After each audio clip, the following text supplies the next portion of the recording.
Welcome to Call of Your Soul.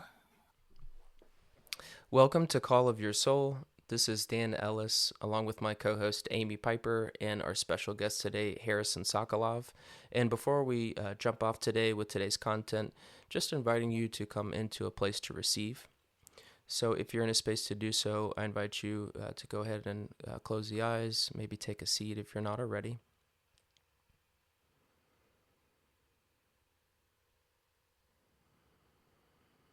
And just bring an awareness to the breath and to the body.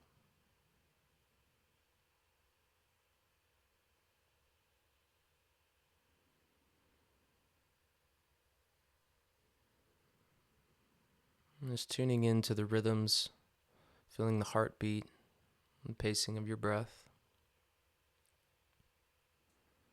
Noticing sensations maybe in the soles of the feet and palms of the hands.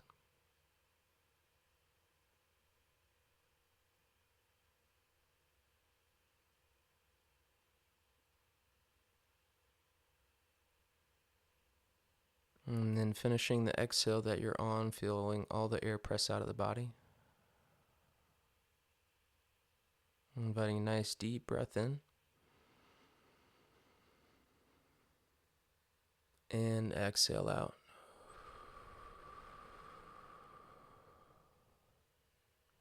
All right, welcome Amy and welcome Harrison. So just a brief introduction about Harrison. Him and I met at the DeSoto Zen Center here in Atlanta when he was in an in-residence program.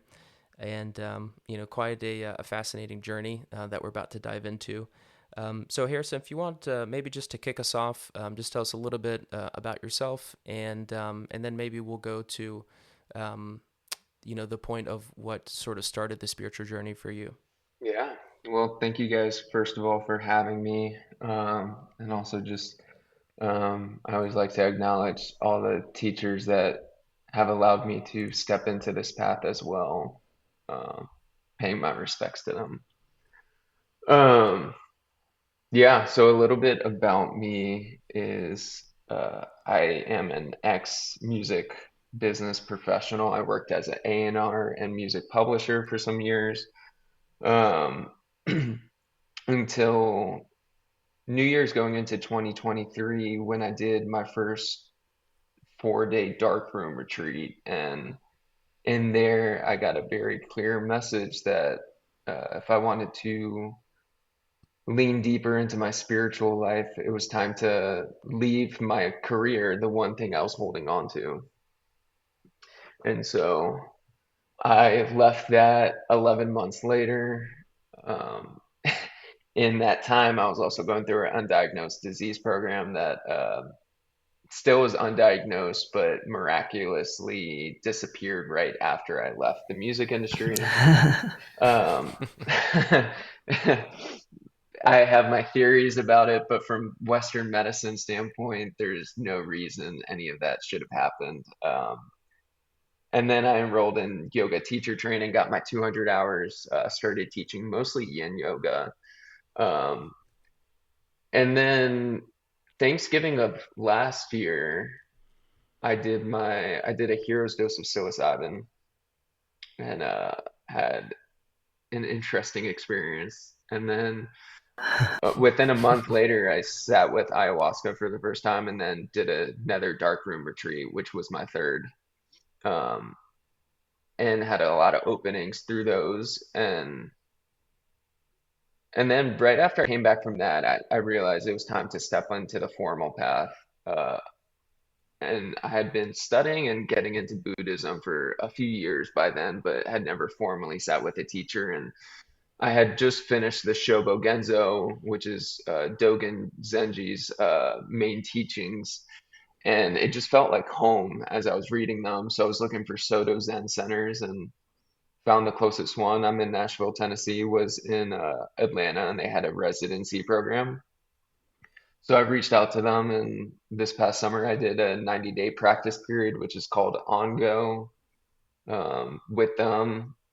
And I just moved back to Nashville recently, and where I'm at now is focusing in a roundabout way of bringing a lot of mindfulness meditation stuff into the music industry. So that's kind of a summarized version of the last few years that have plummeted me into where I am.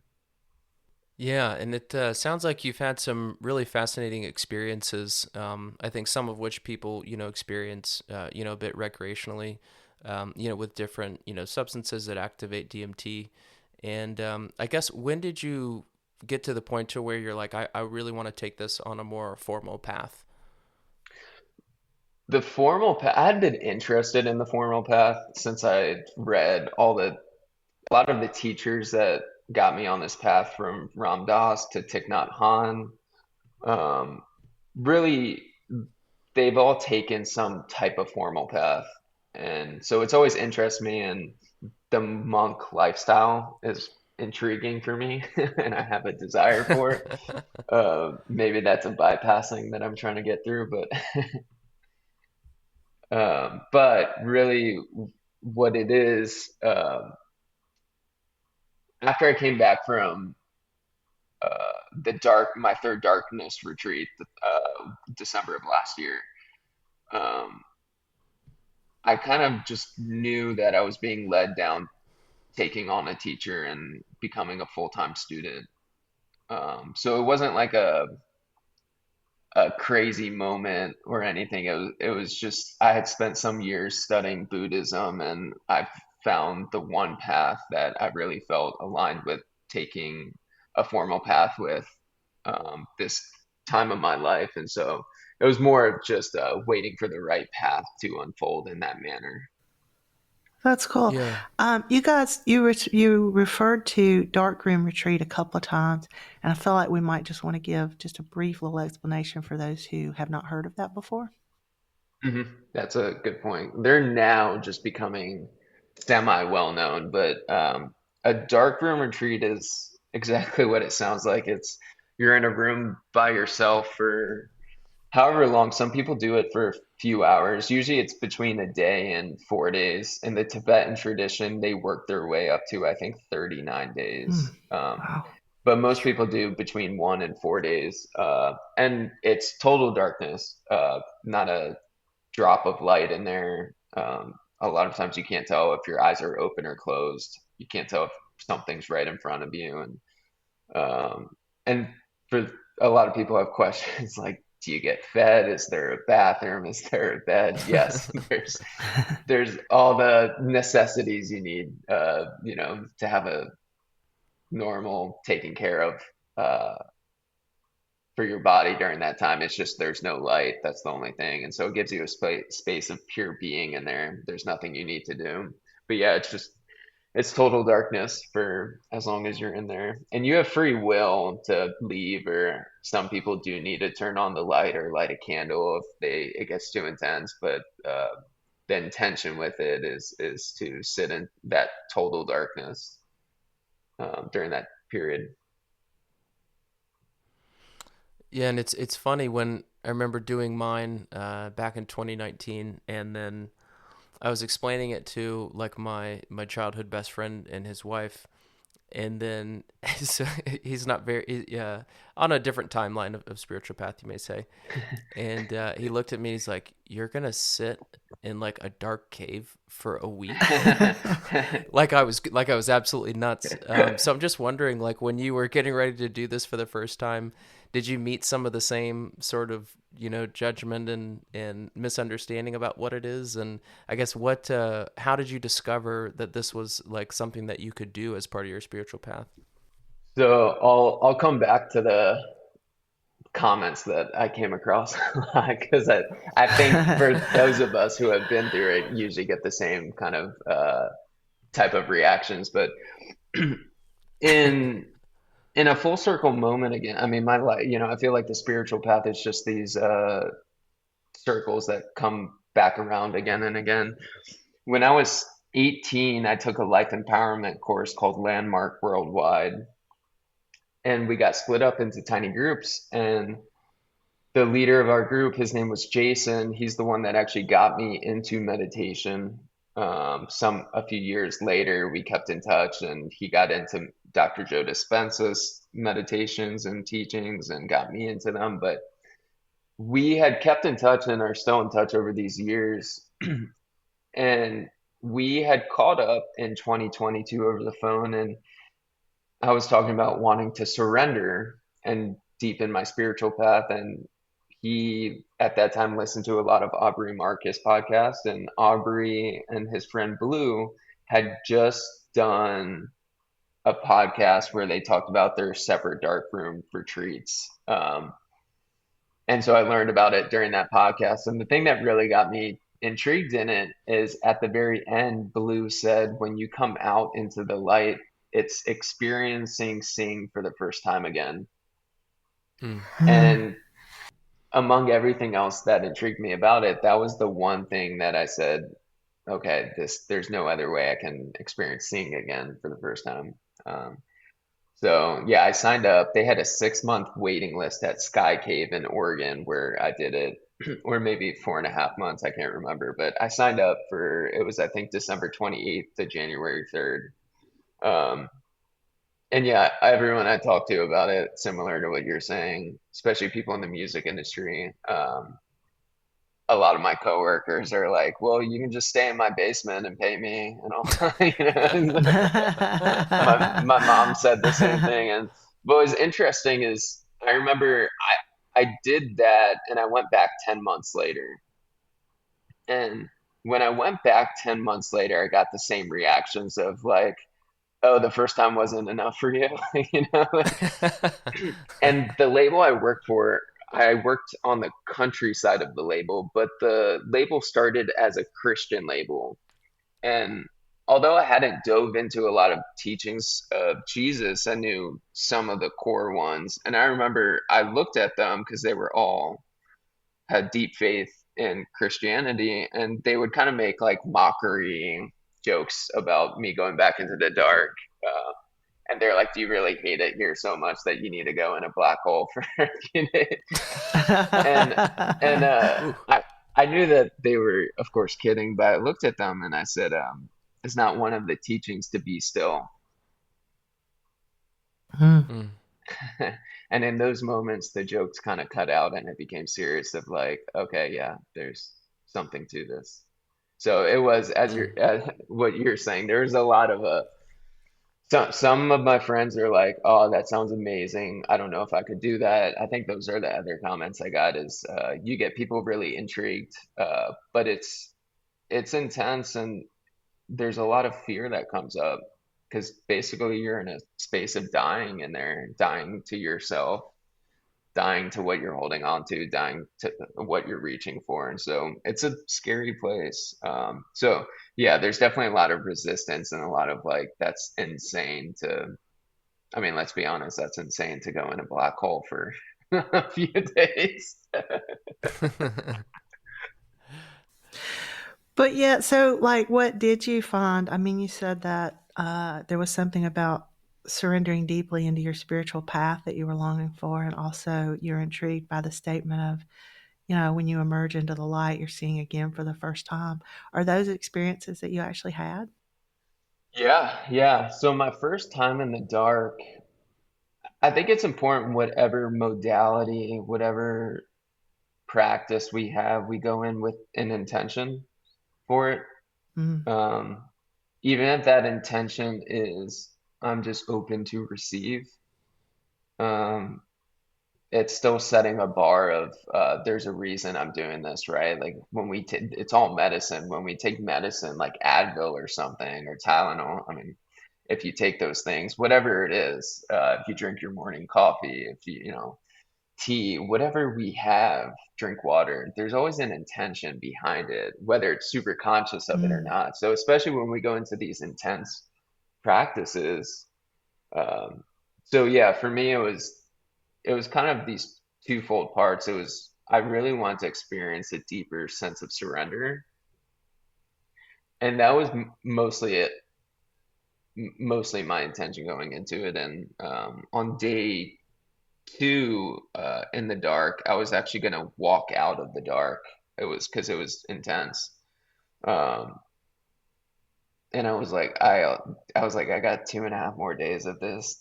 Yeah, right. So I was gonna, I thought I was looking in the direction of the door, whether I was or was not, I don't know, because you can't see in there. And I remember I was about to get up to walk outside, and there's a quote I've sat with since probably 2019, and it was the first time that this clicked. In that moment, this is the one quote I brought in as a reminder in those moments. And it comes from the third Chinese patriarch of Zen, whose name was So San. And he says in his verses on Faith Mind, which is called the Sense and Ming, it starts out with this line that says, "The great way is not difficult for those not attached to preferences." Mm. Mm. And as I said that, I was like, oh, you have a preference to be somewhere else, to have a different experience. Just let go of your attachment to that, because this is the experience you're having. And in that moment, it brought me into probably the only actual vision I've had in the dark. It was a full-fledged vision of this guru or monk, whatever you want to. It's like a Indian Mr. Miyagi that was taking me, and 11 other people through some hills and stuff. But at the very end, he looks at me and he says, "You trust your limited mind more than your limitless heart. Trust your heart." And he touches my heart, and I felt it fully in my body, and the whole vision vanished right after that. So Mm. that was kind of the first experience where it was like, oh my gosh, I've never experienced anything like this in my whole life. And not only that, but we all get these moments of intuition and in touch with truth. But it was this beyond anything I've ever experienced in my life of tuning in with that divine truth in that sense. And so, as I told the person holding space for me, Scott, who is the owner of Sky Cave, um, I told him about the vision that came through, and he said, "Well, what does that come up for you? How does that sit with you?" And I said, "Well, I think it means I need to leave my job and Yep. career." And the question he gave me to sit with, he said, "I'm going to give you this as an option if you feel called to sit with it. But the question of what do I want and what does that want?" And I was like, wow, that's well, I have nothing else to do, so I guess I'll sit with that. Yeah. And as I sat with that, it occurred to me my first want was I wanted to be unique or special, which we all are because we all have different expressions of uniqueness. But the way I was coming, my desire to be unique was to separate myself from everyone else, to go, I'm different than you. Look at me. Kind of put myself as the black sheep in whatever I do. And on the spiritual path, even though we're all unique, we come together as one family. We come from the same place. And I was like, okay, so I don't really want that desire. And then what I realized is what that wanted was to feel loved. And I was like, well, I am love.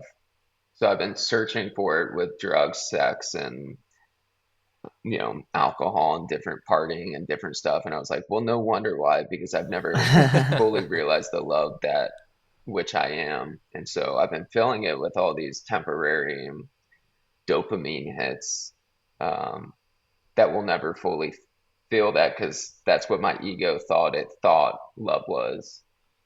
And so in that moment, it was like cutting a rope that tethered me to that desire to work as an A&R and publisher because I realized that was the only reason it was really keeping me in it. Um, Mm.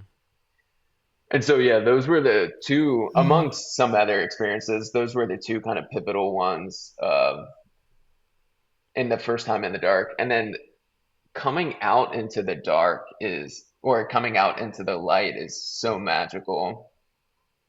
When people ask how you come out into the light, I tell them it kind of sounds like you're a hostage because you put on a mindfold mask or a blindfold and then they walk you out, sit you in a chair, they have a camera out there and they interview you, they kind of ask you some questions and then you take off the blindfold. And but that's at least how, they did it at Sky Cave. But where that was, it was in Southern Oregon. And so you take off the eye mask, and for me, it was 4 days of not seeing any light. And you look ahead, and it was snowing when I came out too, and I hadn't seen snow in probably a couple years at that point. And you just look into the mountains, and you don't even go, "Wow, that's beautiful." You just sit there in the essence of your oneness with everything. Mm. And so it's not that there's no thoughts coming through. It's almost like you're beyond any of the thoughts, and you're so in touch, seeing everything as nothing but a reflection of mind in that space, that you're just in a pure space of being. And it's one of the most touching experiences that I've ever had every time Mm. I've come Oh, out. wow. And then you also, just the fact that after 4 days of not seeing anybody, you look next to you or across from you, wherever the person who brought you out is, and there's the first person that you've seen in days. Mm. And I have a huge smile on my face thinking back to the 3 times I've been in the dark, and you come out and you just realize the beauty of our connection of humanity in those moments. I was struck by when you said, that your wanted to be special, and your wanted to be loved, and you talked about the temporary dopamine hits and how we experience that as love, and that's not really, getting it. So I think that that's something that a lot of our listeners can identify with, is, kind of seeking that temporary dopamine hit, or whatever it is that we're experiencing as love, or experiencing as a Yeah. disconnection from anything that's not love. Um, do you have anything to say, Harrison, to us about, you know, the experience of love, be really being loved and being loved, and how that differs? Yeah, it's especially coming from the entertainment industry, you see it. I mean, it became so forefront, everything that I saw of what everyone was doing. And it is interesting because we all want to feel that. It's just we're not always aware that who doesn't want to feel loved, right? I mean, everything we do. But this is where teachers like Nisargadatta Maharaj talks about this. There's different levels of love. I mean, he didn't put it that way, but he says at the end of the day, all that's left is love. The love of ego for the body is one love, but the pure transcendental love is a whole, as we say in the Bhakti tradition, it's a higher taste.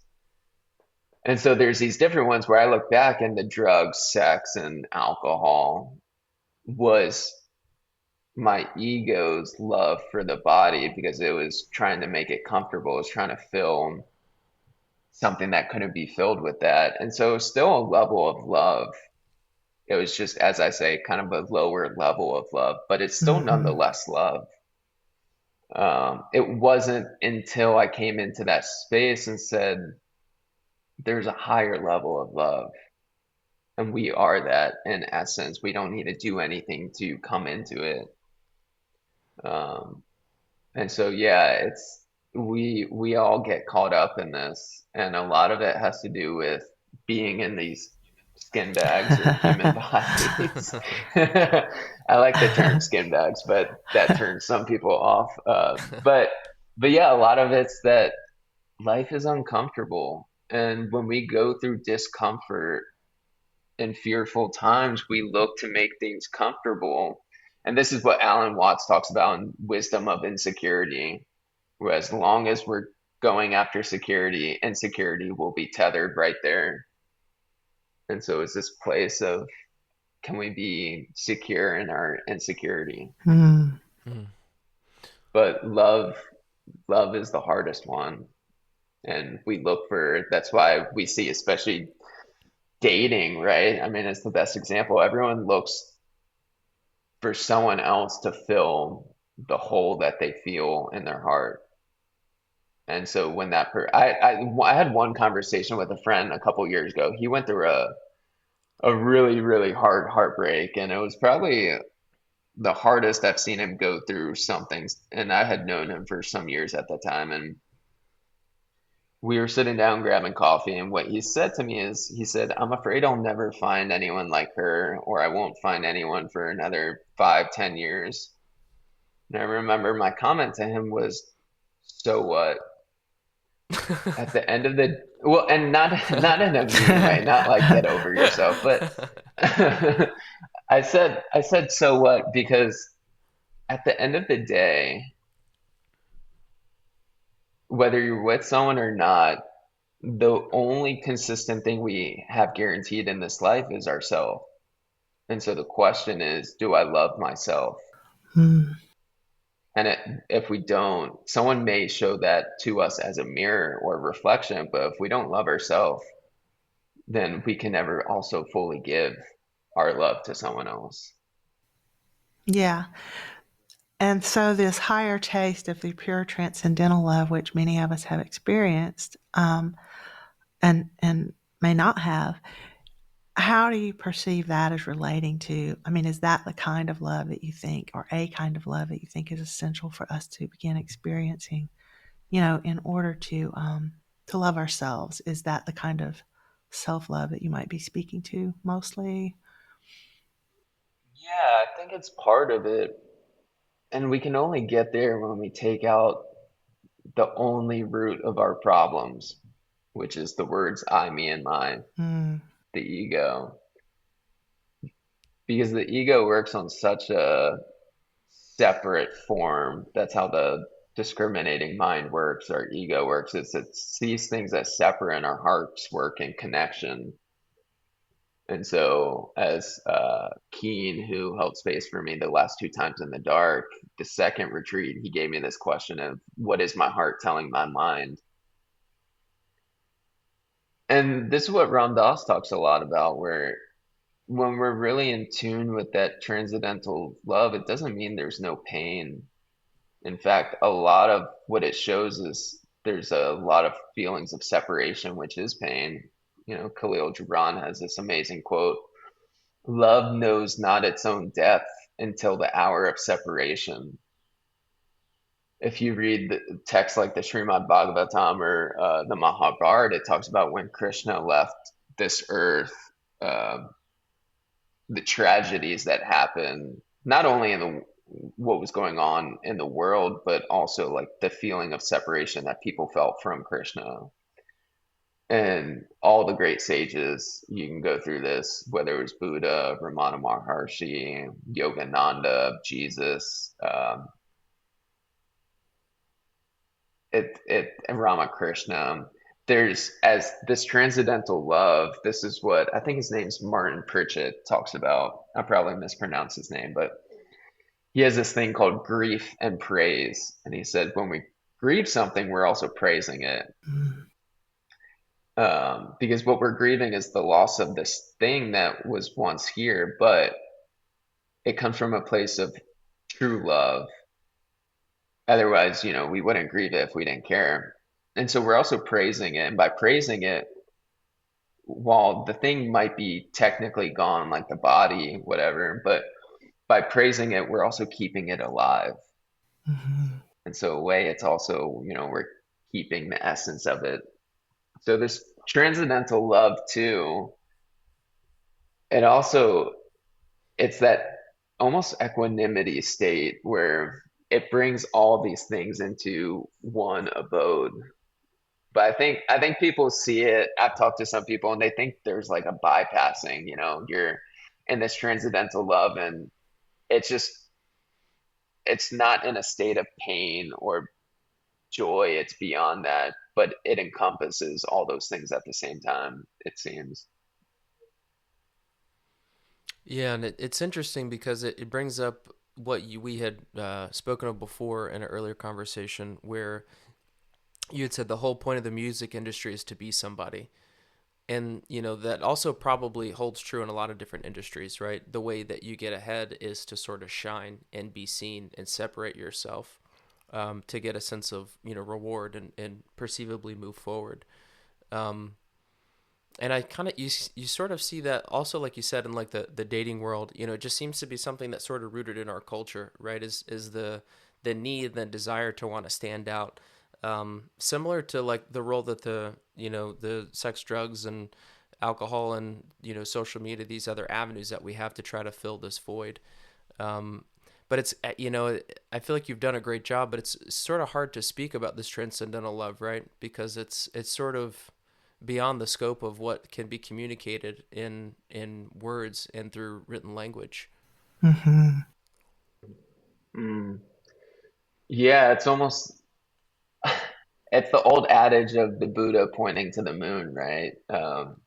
Where the moon is kind of enlightenment or truth, and he says, "My finger is only pointing the way, but people look at my finger and confuse it for the moon." Mm. Yeah. Right? It's like if we all sat here and got the question, "What is love?" we would all have a different definition. I think that's the beautiful part that makes us all unique is we all have different expressions of the same thing. We all have different experiences. That's one of the points of life is this rasha or taste of divine Leela of the play. And part of that is the experiencing love of divinity. And yeah, so we can, all our poetry and creativity and expressions are only just pointing the way to it. Hmm. That we all have different ways of doing it, but they have a way of expressing it that is so in tune with it that it's so beautiful. But yeah, you're right. There's an old saying about dogs where it's, you know, why God made it so dogs don't speak the same language as us. And the answer is to show us that love is with actions, not words. Mm. And so, yeah, it's a lot of times it also comes down to our action. Words are beautiful, but we also have to, it's like that quote that I sat with, the great way is not difficult for those not attached to preferences. I can read that all day until I experience it in my body. It doesn't mean anything. And Yeah. love is the same way. I can sit here and say I love you, but do I show that with my being? So there's a quote Mhm. from Nisargadatta Maharaj uh, about this. He says, "Action does not lead to perfection. Perfection is expressed in action." And it's such a beautiful reminder that at the end of the day, we have to act. We can't just I mean, we can feel it, but it has to come out in action in some way. And that's our expression. That I think that's the beautiful part about being a human is we have that uniqueness and different ways to express it. Yeah, and it's really interesting because I think the orientation of a lot of people is the seeking game, where you're trying to grasp and find the answer, right? Whereas the deeper you get into it, you realize it's more of a shedding of all the stuff that you have in terms of like your thoughts and your beliefs and your preferences and your attachments. And then once you start getting rid of all that stuff is where you is like you're left with nothing but that what is beyond words, like the transcendental love, the pure sense of peace and that connection to all that is.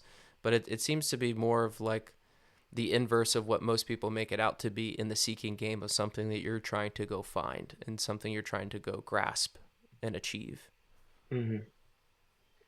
Yeah, it's, you know, our language is so beautiful because it gives us a lot of these truths. And one of the words we use all the time that we don't recognize or recognize is the word when we go on this spiritual path is to discover, to take away the cover, to Mm, unveil. And so we go, we have these beautiful moments and we say, I discovered this about myself. Yes, there's a quote from this author, or not an author, his teacher Wei Wu Wei, and he said, "Enlightenment is not when there's nothing more to be gained, but when there's nothing more to be taken yeah. away." And it goes back to kind of what I brought up, and you mentioned again, where we come into this world as nobody, we try to become somebody, and then we die again as nobody. Um, and so that was one of the moments in the dark that came through. I think it was the first time I was in there was I get a lot of different like little poetries and stuff. And what came through is this little few lines that said, "What is sought is the seeker, the absence of object that leaves subject alone, void of any thing but subject, not subject to, but just subject. I am." And it leaves us with this true essence of, you know, this is where the ego, the I mean, one part of my spiritual path was when I started getting into teachings of Ramana Maharshi. I was I had just started going to therapy for the first time, and it was a Western therapist, and I use that term for a reason.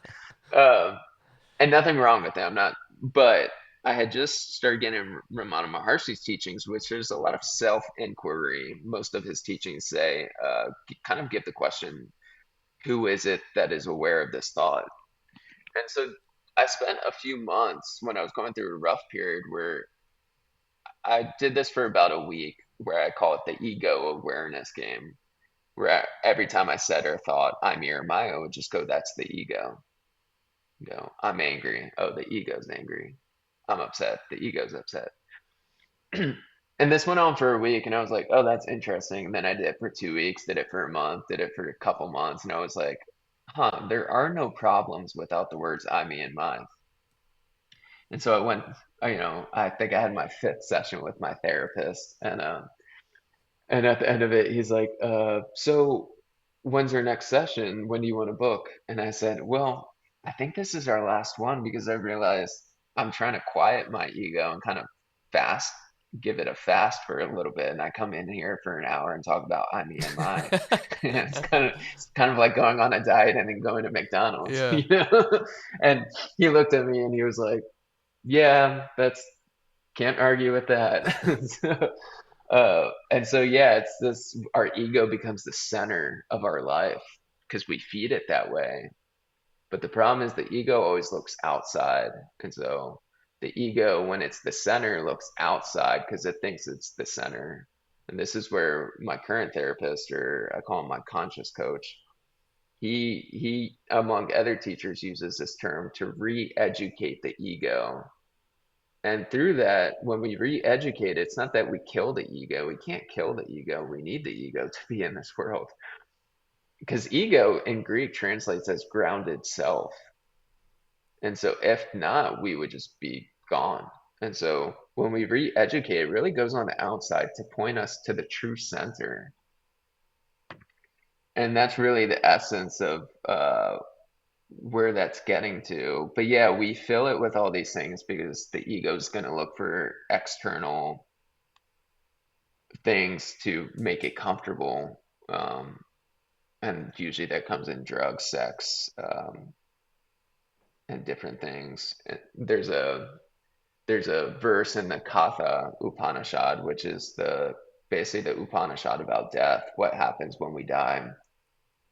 And Lord Yama, who's the Lord of Death, gives this verse where he said, "The self-existent Lord pierced the senses to turn outward. Thus we look to the world without and see not the self within us." Mm. And it's like, well, that doesn't, that comes from the Lord of Death himself, that even back then, 7, 8, 10,000 years ago, however long, that was spoken, probably further than that, that was still something that we dealt with as humans, where people were so externally focused. It's, I think that's just part of being human. If we didn't do that, we would never truly look for what's within. So you had said at one point, and I might be misremembering how you said this, Harrison, but that in the music industry, there was a question that you asked yourself at one point about, why am I in the music industry? What is my purpose here? And you said it was to help others in some particular way. And then I remember that you said that also was the ego. Can you comment on that? Am I remembering that correctly? hmm Yeah, so in college, when I knew I wanted to work in the be a music publisher, A&R, I was really into a lot of psychology stuff and leadership stuff. And I was listening to a lot of Simon Sinek stuff, and I still do. I love his take and leadership uh, teachings. And but I watched this TED talk on people don't buy what you do, they buy why you do it. And I was like, well, what's my why for working? And it's not just because it's a cool job. Like, there's a reason I have this deep, deep desire to help people. And so what came through was I wanted to help people live a happier life through music.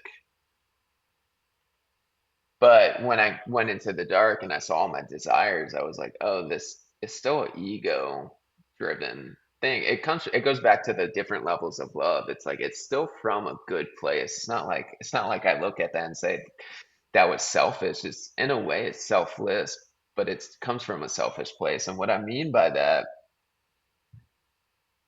is one, it still starts with those words I, right? So starting out it starts with that where it's still about me. In the bhakti movement there's a term called seva, seva. It means selfless service, and usually it's you do it as an offering to God, but a lot of seva is helping out people in the world, feeding them or distributing books or teaching. Maybe it's even doing a yoga class. But what it really means is you're doing it out of selfless service. You're not doing it with any expectation of return. And so, what I meant by it was still ego driven is I still wanted to do that because I cared about the return that I got from helping people, the recognition, all these things. And so, when we take that out and it becomes a pure place of uh, service, like a Mother Teresa, not comparing what we're doing to Mother Teresa, but when we come into that mindset and we see everyone as our brother and sister truly, that is pure service. So yeah, during that time I realized that, oh, it was still a good intention. It just wasn't, as I knew there was a deeper intention that could have been had. Hmm. It reminds me too of another thing that you shared about, I think it was right after you left one of your dark retreats, where you came back and found that you had been placed on a some kind of I don't remember what it was because I'm Oh, not the yeah. Yeah, yeah, that what is was. that called? Oh, I'm trying to think. It was okay. It was the first time I came from the my first dark room retreat. And Yeah. in Nashville, there's a music publication called Music Row, and they do a ton of different things. But one of the things that they do is they have a few different lists that they put out, and one of them is called the Music Industry Next Big Thing list. Yeah. And every year they choose 50 of the kind of next class of industry professionals. Well, I had made that list. Uh, it was like I think they put it out December of 2022, so it was right before I went into the dark. I was on the list, but the printed version didn't come out till the new year. So I go on my darkness retreat, a place of basic pure egolessness, and I come out of the dark January 2nd, fly back January 3rd to Nashville. I'm back at work January 4th. And I was the first one in office and I was just getting settled in. And then our COO comes in and I'm walking by her office and she yells my name and called me into her office and asked me about my retreat. And then on her desk, she was like, look what I have. And it was the Music Row magazine open to the list of everyone's picture who made the list. And she's like, there's your picture. She's like, that's amazing. She's like, do you want the magazine? I remember looking at her and smiling and said, "No, doesn't mean anything." I was like, I don't even know who that is."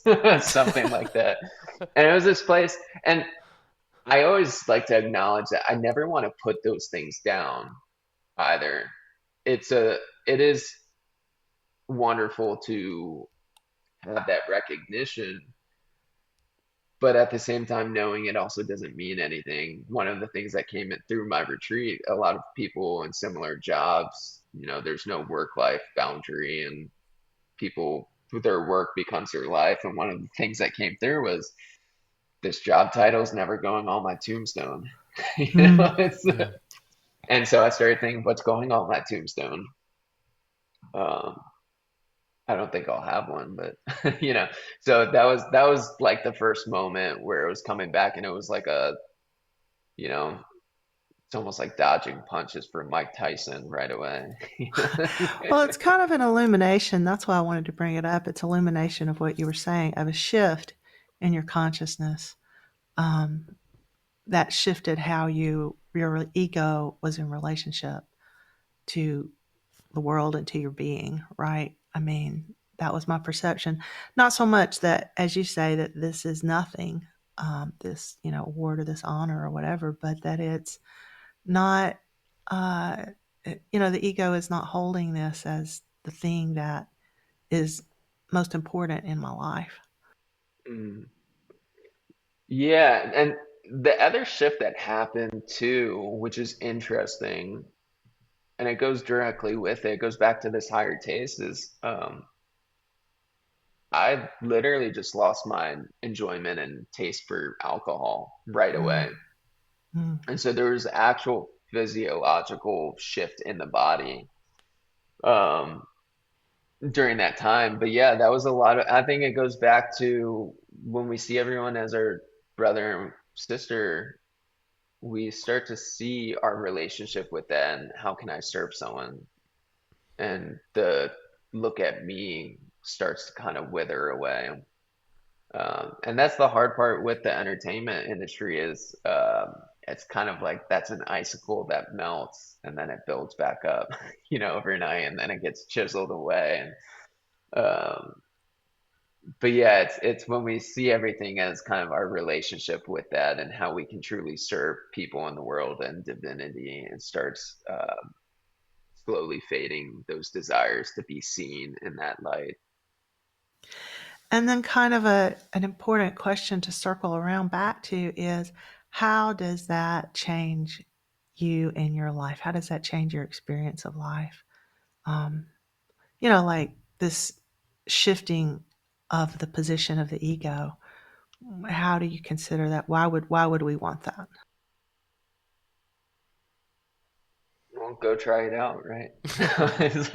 It's like, and I mean, I think for most of us who have gone through that, we see the before and after where the I, me, and mine can never truly be filled.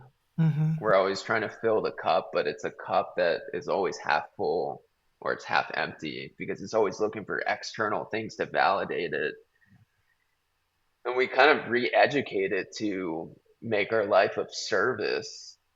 It's a never-ending well that we always go down to fill our bucket with, but Yeah. we're happy to do it. It's a pure place of giving, and in giving, we're receiving, but without expectation of receiving. Our giving is the receiving. Uh-huh. And so through that, the ego, when we try to fill these material desires, it's so temporary. That's the other part. And this is the Buddha's first noble truth is suffering is, dukkha, which can be translated, and usually dukkha means suffering, but people are like, okay, well, what is that? And the Buddha's like, well, to be born means you must die, and that's suffering. To get old and sick is suffering. To feel separate from what you want is, and he goes through these lists, but you can look at all these things and it means anything within that's temporary is suffering.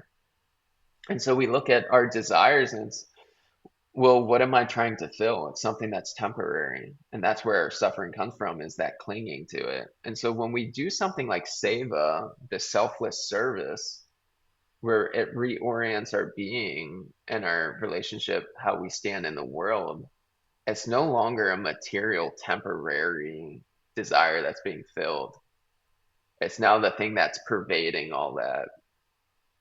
It's like it's the difference between the heat from the sun and the actual sun's essence is different. While the two are together, the heat from the sun can, be blocked, and while it's always there, the difference is that sun is always shining. The rays will emit different levels of it. And so for me personally, yeah, it reoriented this. It made me question of, okay, what is it that I'm here to give? And then, but not from a selfish way of, it was from a pure place of this. I'll say this in the December retreat last year that I went to, the one of the core messages I received was you are a gift, and that gift is meant to be given to others. And it's kind of that's the essence of it is like these bodies, my being is a gift. I didn't create it. Hmm. So I have a responsibility to take care of it, but also share that with others. And I know that Dan was commenting earlier on, it's challenging to express these things, for people who have had a taste of why, to pursue this path. Why would I want to do that? Then there is an understanding for someone who might not have pursued that path, or had a taste of that, might not understand, but might be like kind of like intrigued, but not understanding why. And it's really challenging you know, to really clarify that and make sense of it for someone who hasn't experienced it. So as you say, what it comes down to is give it a try. And then you've experienced something on the other side, and you can tell if that's something you want.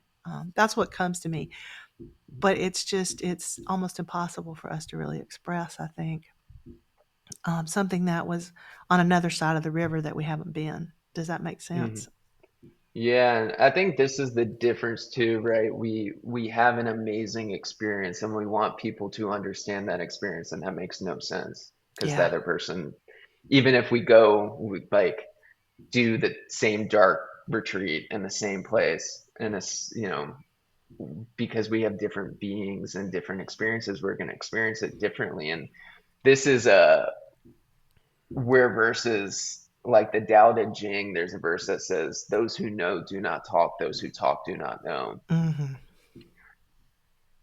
And usually that translates as truth renders in silence, kind of something along those lines. But what came through a couple years ago is there's a difference between talking and speaking. Hmm. When we talk, we always say to talk about something, it's to go around it.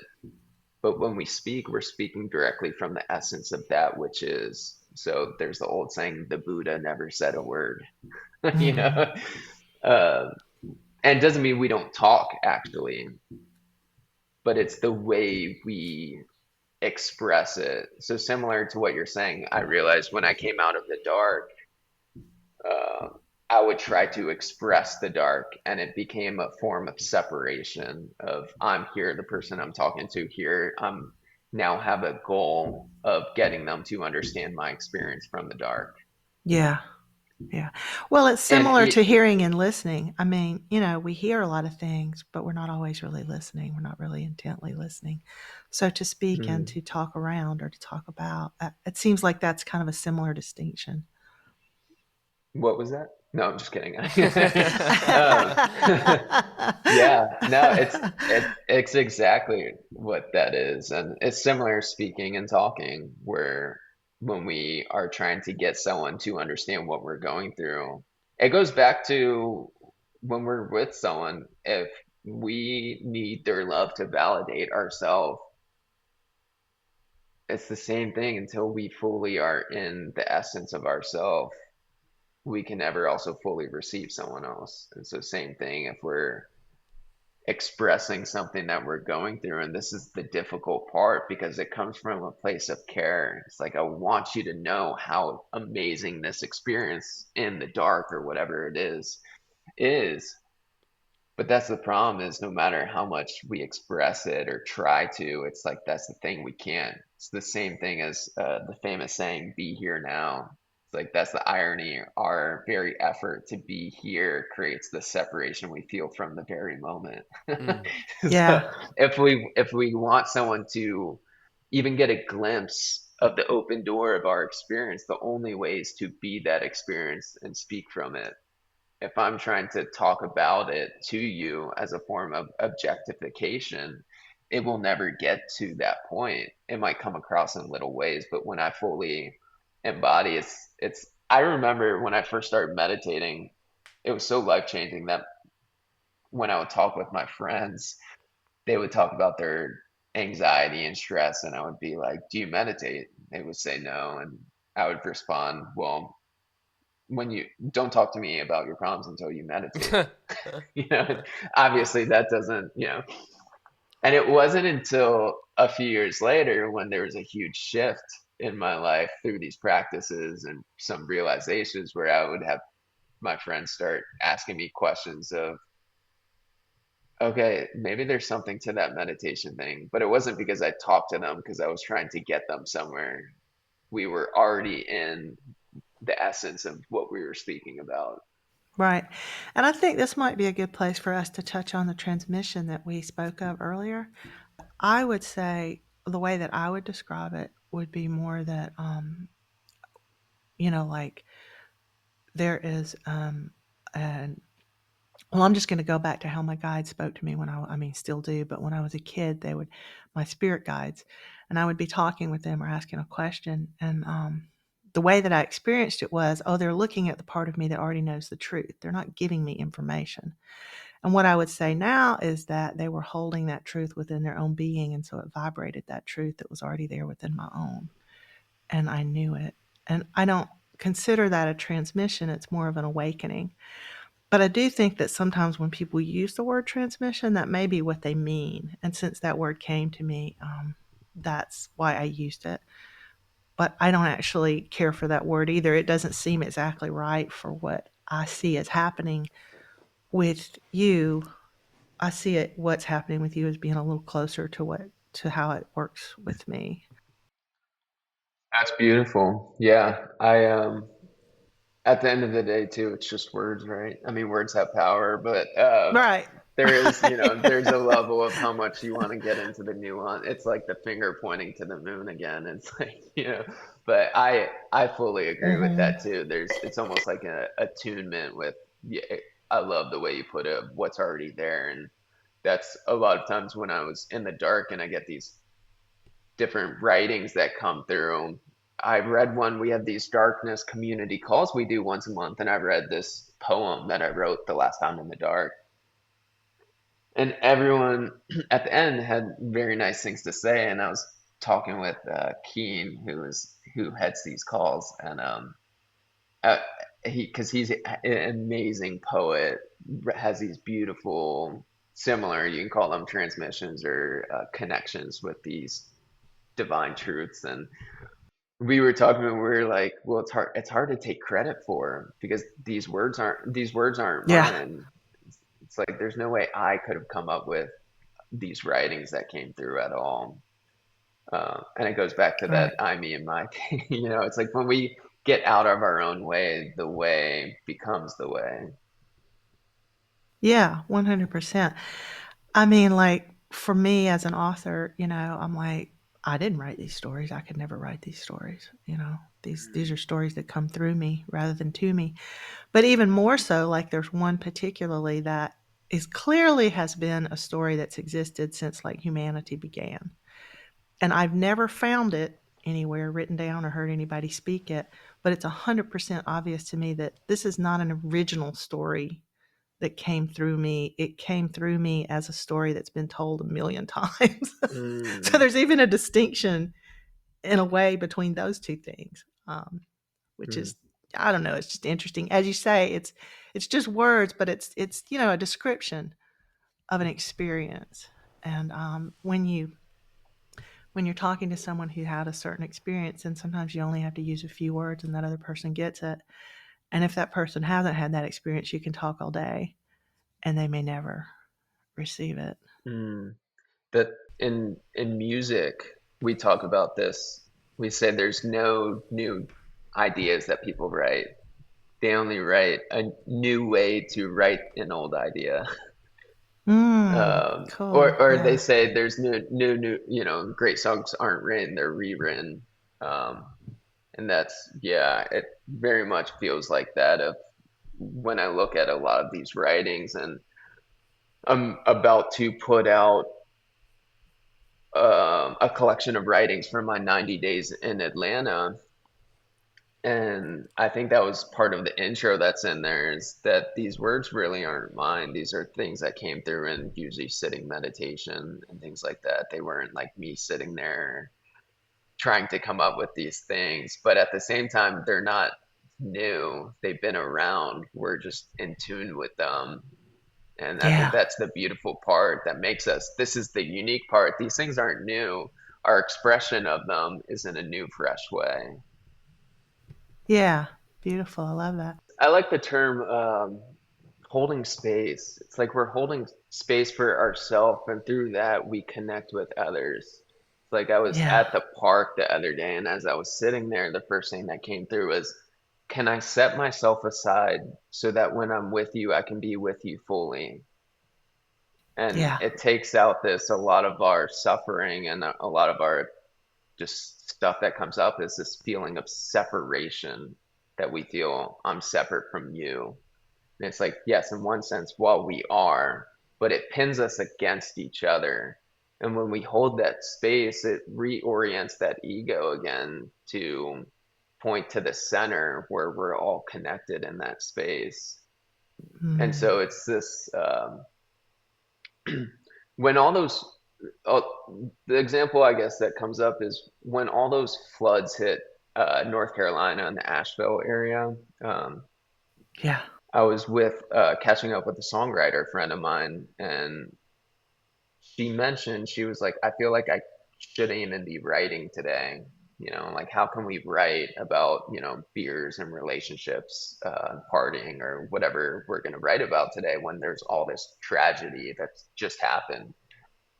And I was like, well, go write a song for those people. And she was like, well, I've never been through a tragedy like that of flooding and loss of everything. And I said, you can't write from that, you haven't been through that specific experience, but you've gone through loss, grieving, suffering, pain. And at the end of the day, the details are one thing, but if you write from the essence of what's being felt, that's really what matters, and that's what comes through. And Mm. oftentimes we reverse those things and we try to, paint this picture of uh, what happened versus what's being felt. And that's a space of, when we hold space for other people, is Yes. everything else is the story, right? And that kind of Yeah. creates this canvas, but really it's the essence of what's being felt that is true. Their story are just stories, but the pain is real. And I think that's the difference when we communicate these things, is we tend to do the opposite. Yeah. And then there is a level at which, if you are attuned to the true self, the Buddha nature, I mean, whatever the words are for that, through that experience, then there's the opportunity for another person to find that attunement as well, so that they're not completely alone as humans. There's another human who's present, but then there's also a higher consciousness, a higher loving consciousness that's present as well. Amen. It's beautifully put. Yeah, and I think that's something that you bring through when you speak, Harrison, and that you know you speak to experiences with clear connection. But then also there's woven into that, it's like a golden thread that's woven all through that. That is the actual connection to that higher consciousness or that deeper consciousness. And that allows for experience with the potential for not being fully alone, and also for even potential healing. Hmm. Yeah, and it has to be from a place of being present with what's coming through. Yeah, We were kind of, I think, absolutely. talking about that before, where I was leading last year this up through this year too, this meditation group in Nashville, where usually I would do guided meditations uh, through the session. And I remember a few times people would come up to me afterward and they would say, "Oh, this one thing that you said, I can't remember the exact words. What was it?" And I would look at them and said, "I have no clue." Right. And I was like, "I have no clue," Exactly. because I wasn't holding on to it. And it's, yeah, it's the only way we can truly connect with someone, and hopefully it, hits them in their heart and connects us in that heart space, is when we're truly not doing it from a place of this I have to get to them. It's like Ram Dass talked about this at one point. He said, in America we say I love you, but really what we mean to say is you and I are sharing a space of love together. Mm, I love And that. the difference of me to you and us together. yeah. And that's for that reason, it's why we couldn't follow like a sort of standard narrative storytelling format with you. Or I guess why we didn't try to force that, right? Because Yeah, it right. was like we're gonna Right. unfold the wisdom in these kind of sporadic concentric circles, and then touch upon those experiences as they sort of unveil the wisdom that has come from a result of your journey, essentially. And so that's why this episode's probably gonna feel a bit different, compared to previous ones, just by nature of how your energy field, how your presence, and um, the essence of you presents itself. Mhm. Yeah, it's Yeah, and if go. I was just gonna say I like the term that you used, Dan, when we last spoke of it. Like it's like a, what'd you call a mandala? Mandala, yeah. Use mandala Yeah. of it's these circular moments that keep coming back around. I love the Enzo symbol um, that's used in a lot of Zen teachings and paintings, and it's a circle that's never fully closed Mm, because it's continuous, but also leaves this gap for inside and outside in this connection. And we talked about this last time, where it's like you bring up one thing and it's like, well, you can't not mention this other thing. Like me leaving the music industry, I can't not mention also my mysterious illness that came up. I can't not mention the path of meditation, these dark rooms. Like not talking about one thing would be, hindering the essence of which it is. Hmm.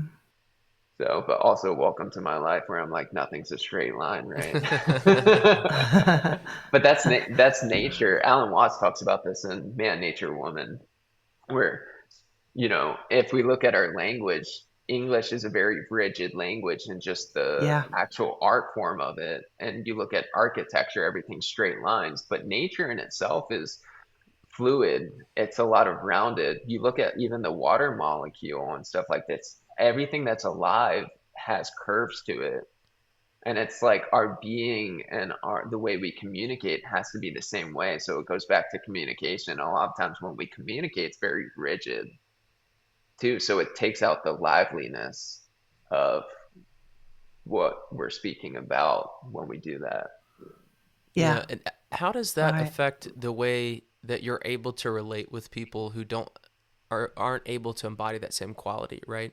Because it's like, one thing I found is if I'm trying to explain something to someone who does like who their belief system, and there's not a match, there's a resistance, it becomes very hard for me to describe that thing to them. And you can sort of feel like there's a rejection of that when you try to share it. And in the same way, it's like if you don't have a shared language, it's very hard to be able to communicate ideas and go into depth about what you're feeling, and just communicate ideas and information.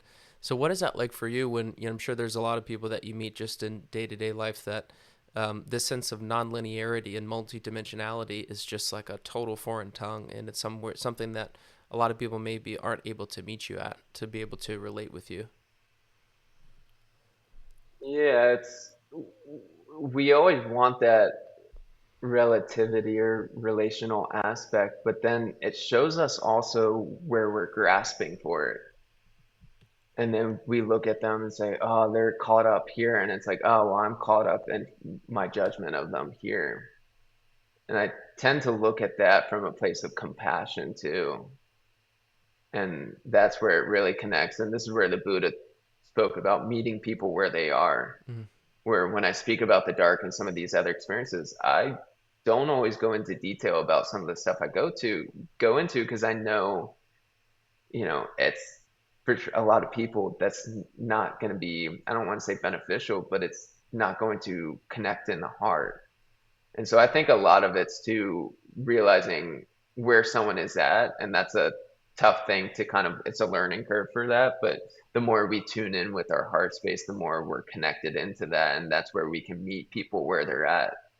Where also if they don't line up with these things that I'm speaking about, that's okay too. This is where Nisargadatta Maharaj got asked, why aren't there more enlightened beings? And he said, well, it's like a forest. Some trees are fully grown, some are just being sprouted, some are just being planted, some, but all the trees become fully into their full potential at some point, but they all have their own time. So realizing, like I look back at my teachers who told me stuff 5 years ago that I wasn't open to. Mm-hmm. And it wasn't until 2 years ago that I was like, oh my gosh, they've been, it's like how many times have I heard this? And it's like that quote, the great way is not difficult for those not attached to preferences. How many times have I heard that? But it wasn't until I experienced it. And so it's this idea of our being constantly is watering seeds wherever we are. Sometimes those seeds are greed, lust, jealousy, and they're watering in ourselves. But when we go out into the world and connect with others, we're also watering their seeds too. It doesn't mean like we do it for them, but association is very important, who we spend time around. And so when we're around those people where we don't necessarily feel that connection and we feel kind of a lot of times limited in what we can speak about, that's where, okay, where am I caught up here? Trying to get them to understand my darkness retreats or my spiritual path, and they're agnostic or atheist. And it's like, what would it be like to kind of get more curious about why they feel this way versus what I'm trying to get them to feel? Mm-hmm. Yeah. Questions is one way. Also, it just comes to me to speak to the, because you mentioned the mandala. And so, like, if you look at a mandala, there are these little separate places inside of it, right? That are different colors, maybe from other places inside of it.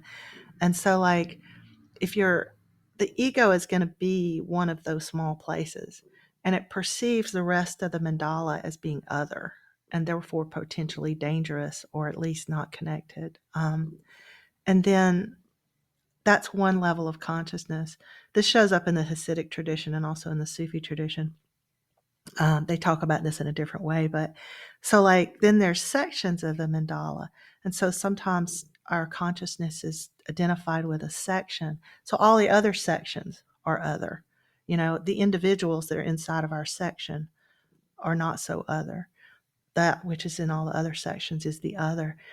And then the consciousness can expand to include the entire mandala.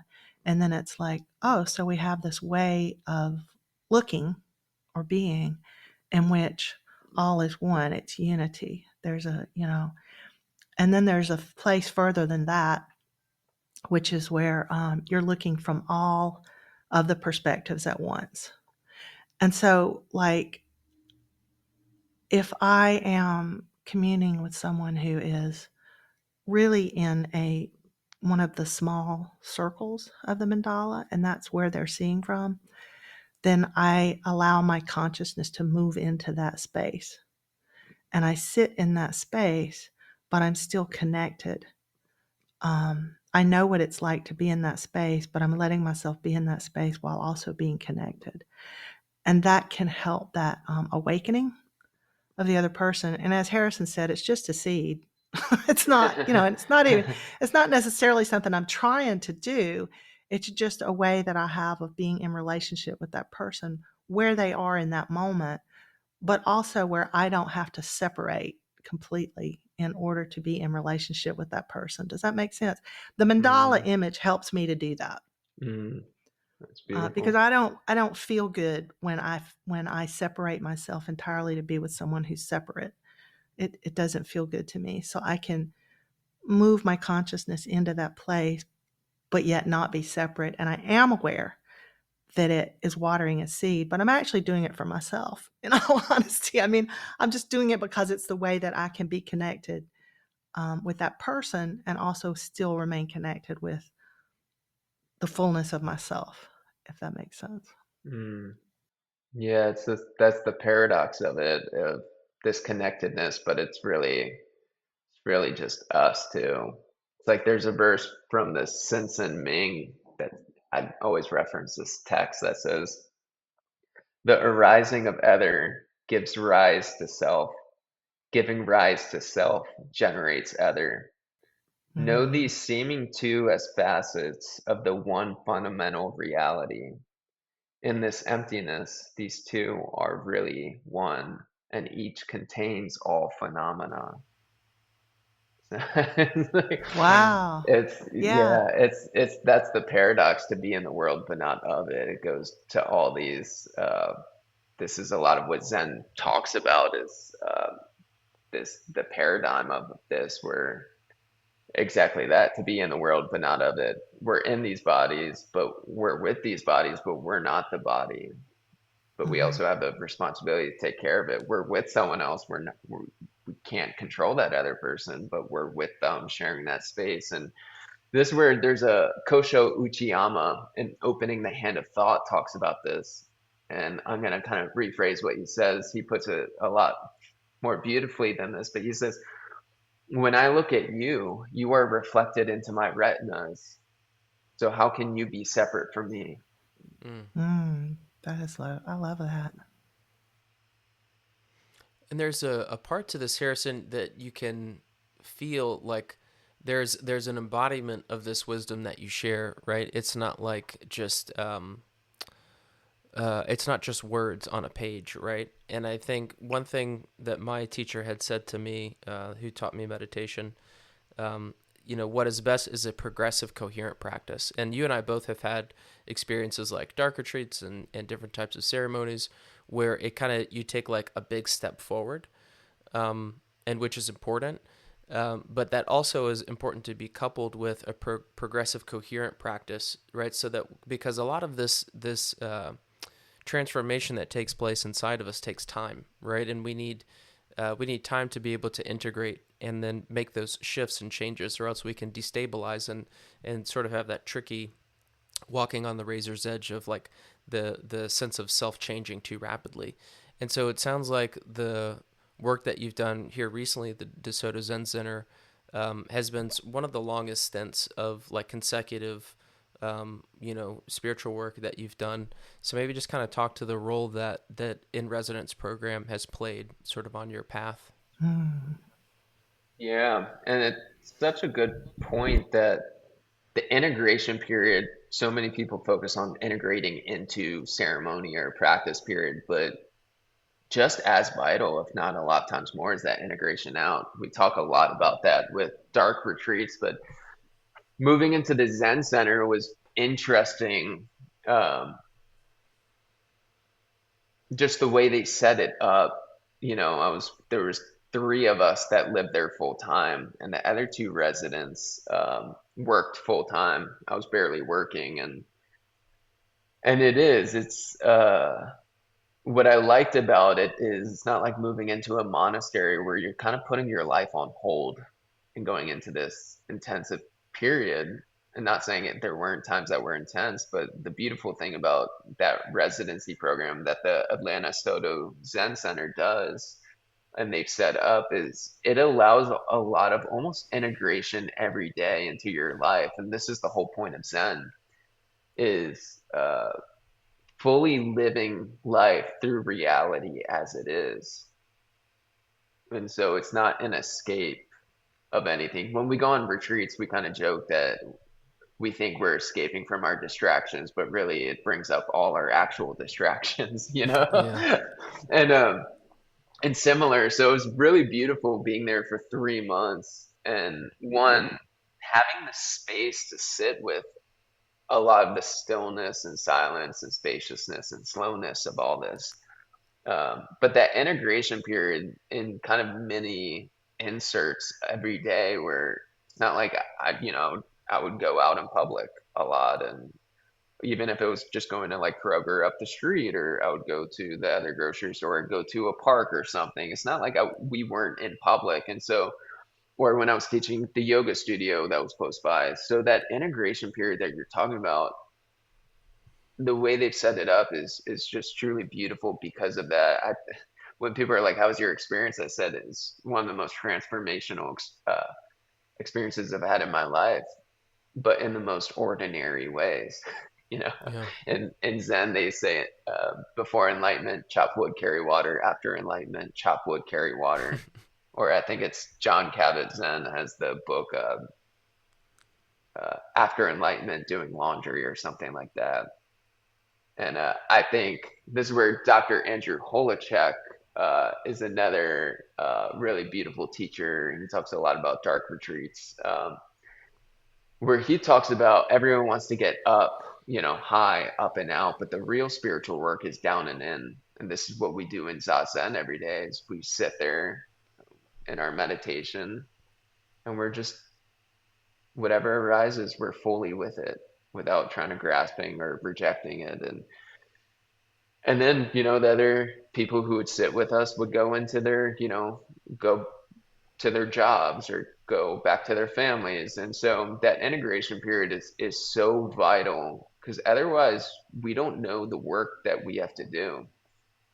That's the one thing about kind of a monk lifestyle is there's a lot of stuff you don't have to deal with, finances, unless that's your role there. But there's a lot of the hardest work is the relationship stuff that comes up. And so a lot of times, and those are things you don't have to deal with. And there's other work that comes up, but it's such a good point when we are going through our practices, the integration back into the world. I just came out of a 4-day silent meditation retreat with the Atlanta Soto Zen Center.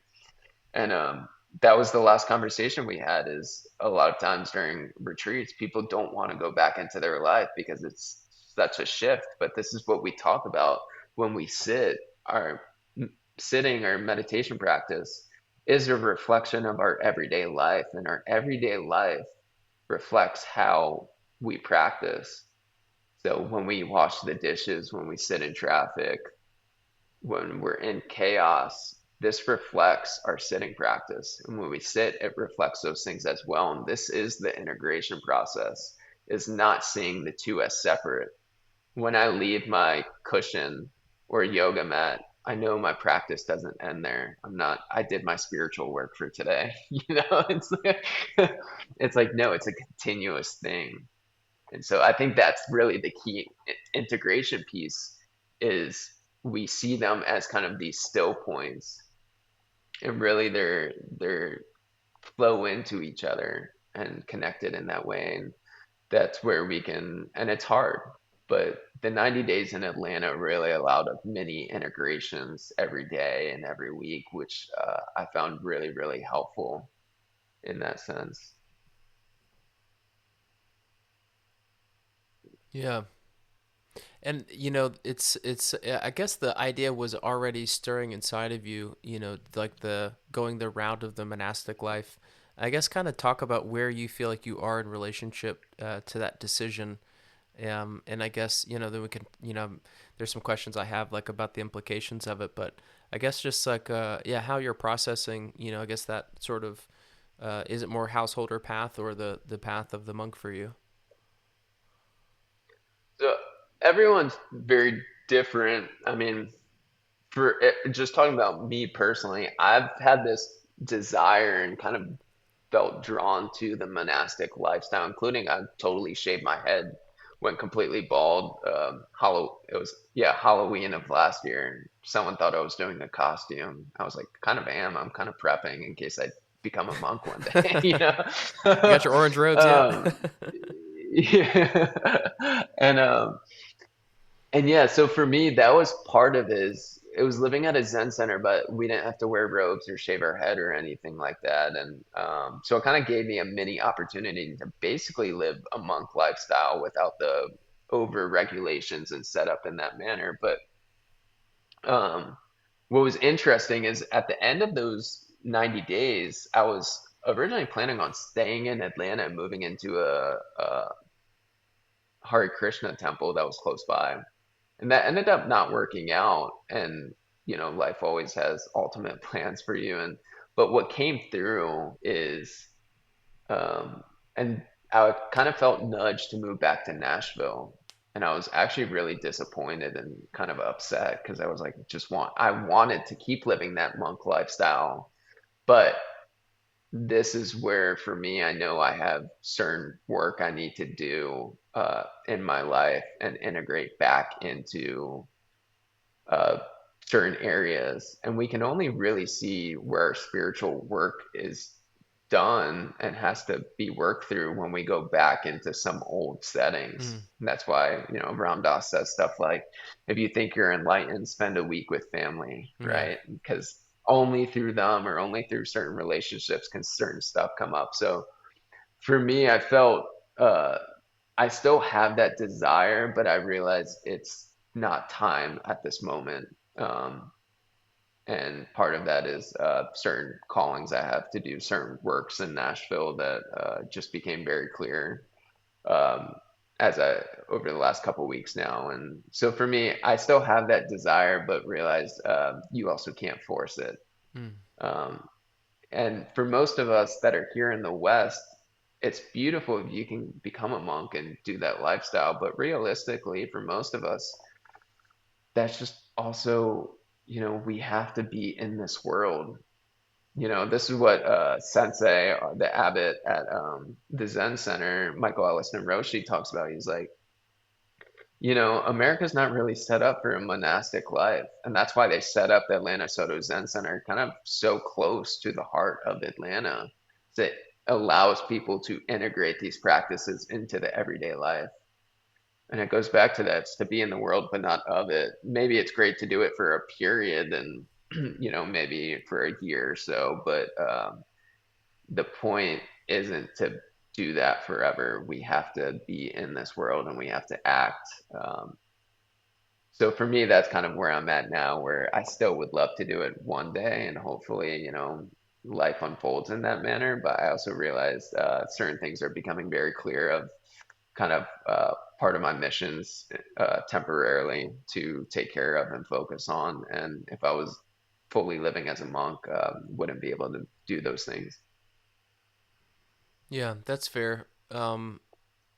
I think it'd be interesting to see like what are the aspects that have come up for you returning back to a familiar place, after having, because it sounds like most of your, spiritual work experiences in, ceremonies in the Dark Retreat and at the Zen Center in residence have been away from your, the Nashville area and your natural environment. And then kind of coming back, I guess, like what are some of the things that have come up or sort of like the rough edges that have sort of called you to look at deeper? Yeah, there's a term that one of my mentors uses. He says, what was it? Higher sensitivity, lower threshold. And what that means is higher sensitivity, being more sensitive and not like overly feeling, but it's like I was sitting in a chanting circle at one point, um, and I remember they all passed around a joint, and I don't smoke, so I didn't partake, but it really bothered me at that point because I was like, if we're chanting to, to God or divinity, shouldn't we be in our most raw form to show up as we truly are? And Yeah. And I realized too, I was like, oh, there's some judgment there. But what my mentor was saying is, he's like, well, there's just a lower threshold. And so coming back to Nashville, it's interesting. Now more than ever, I have a much more openness. I know when I left the music industry, I kind of put up a padding of my life. I was like, I'm not going here. I'm not going to see these people. I'm not going to do these things. I put up a lot of boundaries, and boundaries are beautiful. But now it's interesting, this integration period coming back, seeing the openness of it and going like, oh, like I can be in these environments and not be tethered or bothered by them. So it's been really interesting, and I'll notice some things come up in certain environments, and I'll go, "Oh, isn't that interesting?" You know, and you see, everything's part of our work, and not taking it too seriously, but being here definitely allows a lot of poking, you know, on your path, see where the holes are. Um, so it's definitely been interesting, but also allows a beautiful way to connect.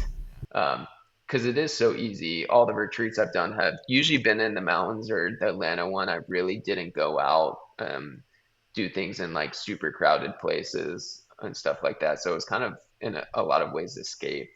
But being here, there's not a lot of ways to escape. There's not a monastery or anything to go escape in. There's little practice periods, so it's definitely, only way I can put it is interesting. Well, I think that in the background of a lot of things you talk about, and this might be new to some people, or maybe there are people who would like to develop this further, and I'm curious what your thoughts are, Harrison, that there's a background of you witnessing yourself.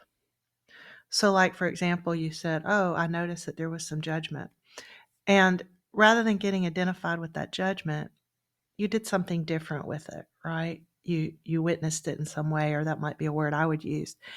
And I think that that's something that you've talked about throughout our time today, because it's just like become so natural to you, such a natural way of life. And I'm just curious if you have anything to say about that for people who might not be such a natural thing for them at this time. Mm. Yeah, it we have to practice these things. This is why we sit every day. This is why, whether it's a mantra practice or different yoga practices or whatever our practice is, because we kind of start to get dust on our mirrors, and we have to constantly clean it. And if we're never aware of it, we can, the mirror is kind of hidden, we don't see it. And so for me, that was that ego awareness game I was talking about. And that takes a lot of practice to go through. And it's this idea of uh, these all become habits. And so if we don't cultivate these habits, it's gonna takes a lot more effort to put in. It's like you look at athletes. Well, everyone wants to be Michael Jordan and Kobe Bryant, right? And even they weren't the most skillful when they started. They put in more work than anyone else, and but we don't look at spiritual life the same way. Everyone wants peace in their life, but they're like, I'm not willing to go through the practices. I think that's the difference, is people want it but aren't willing to give up their comfortability in their life through it, because of this unknown factor that scares people. And so it definitely is it takes practice like anything else to cultivate, because everything becomes a habit in our life. And so we don't have the habit, and we don't cultivate those habits, it's going to be really tough. And that's the thing, it's always tough. It's not, it gets easy, we get more in tune with it and become more aware of it, but every day is a practice.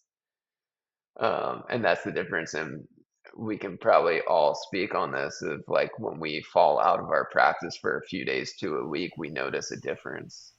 Yeah. And so if we don't Hmm. set up a practice in our life to it goes back to the integration thing where it's like, yeah, if I don't sit every day, I'm not going to become aware when I'm in traffic and cursing at the car in front of me. It's like that just becomes a normal. And then when we set up our practice, we realize those habits are not normal. Becoming angry all the time is not normal. It's become normal. Like being sick has become a normal thing in our society. But in our human nature, and we all get sick at some point, but not to go into all this, but like our food system and everything, it's like this is not normal what we go through. And same thing with anger and jealousy and greed and lust and all these things. They're normal things that happen in the body, but to have them constantly at that level is not the normal that we all want. And so we have the ability to shape that in a different manner. But it's all through habits. And it's really a question of how bad do I want to change my life? That's really what it comes down to. Am I willing to cut out partying a little bit to focus more on meditation and reading? Or do I care more about going out and partying because that's what I think I want? And so it comes down to that question of priorities. So the meditation and certain kinds of readings and things, these are the things that cultivate the capacity to witness the self and maybe set that aside and move to something else rather than to get all identified with something like jealousy or anger or frustration and just like act out from that place. Is that is that fair to say? They're helpful, right? Like everything's association. Everything our senses takes in affects us. So it's like we know this about food, the difference between how you feel eating junk food and an organic healthy diet. And it's no different than the music we listen to, the books we read, the people we hang out with, Mm-hmm. what we listen to. So we tend in our society not to view things at that level. And when we start seeing things as everything I take on, through my senses affects my everyday life, it starts shifting all those things and allows us an easier way to come into these practices. This is why in a lot of spiritual practices, things like diet are really important, um, because the body and mind are directly affected. This is why in Zazen and our sitting meditation, we focus on a lot of posture because the body is easier to control than the mind. And so a lot of it can be just our focus on controlling the senses and what we take in. But everyone's different too. That's the beautiful part about all these practices is finding what is most aligned with our own experience. Yeah, lovely. And how do you I'm just asking for, any listeners who might a question might arise. How do I find what's aligned with my experience, with my needs? How do I find the practices that align best with my needs? That's oftentimes the hardest part, and this is the beautiful part about the Buddha's teaching is he said, go experience it. Um, we have so much accessibility to different teachings. It can become overwhelming, I think, in today's age. I think that's the difference is it's beautiful. We have a lot of access to these things, but it's kind of like the first time I went to the Asian supermarket when I got to Nashville, I was wanting to make a pad thai, and so it called for rice noodles, and I went to the lane for the aisle for rice noodles, and there's two aisles of rice noodles. You know, I'm like, what? At Kroger, at Kroger, wherever I was going, they only had like two options. And here it's like, I'm not kidding, like 50 to 75 options. Wow. And, half of it you can't read because it's in, usually Japanese or Chinese, a language I can't read. And So but it can be like that for a spiritual practice, but at the end of the day, it's the only way we truly know is to experience it. And Mhm. the beautiful part, one of my teachers said this, all these practices are older than we all know, right? Whether it's meditation, mantra, yoga, the asana practice. That is the beautiful part. It's not that these practices don't work, it's also our relationship with these practices.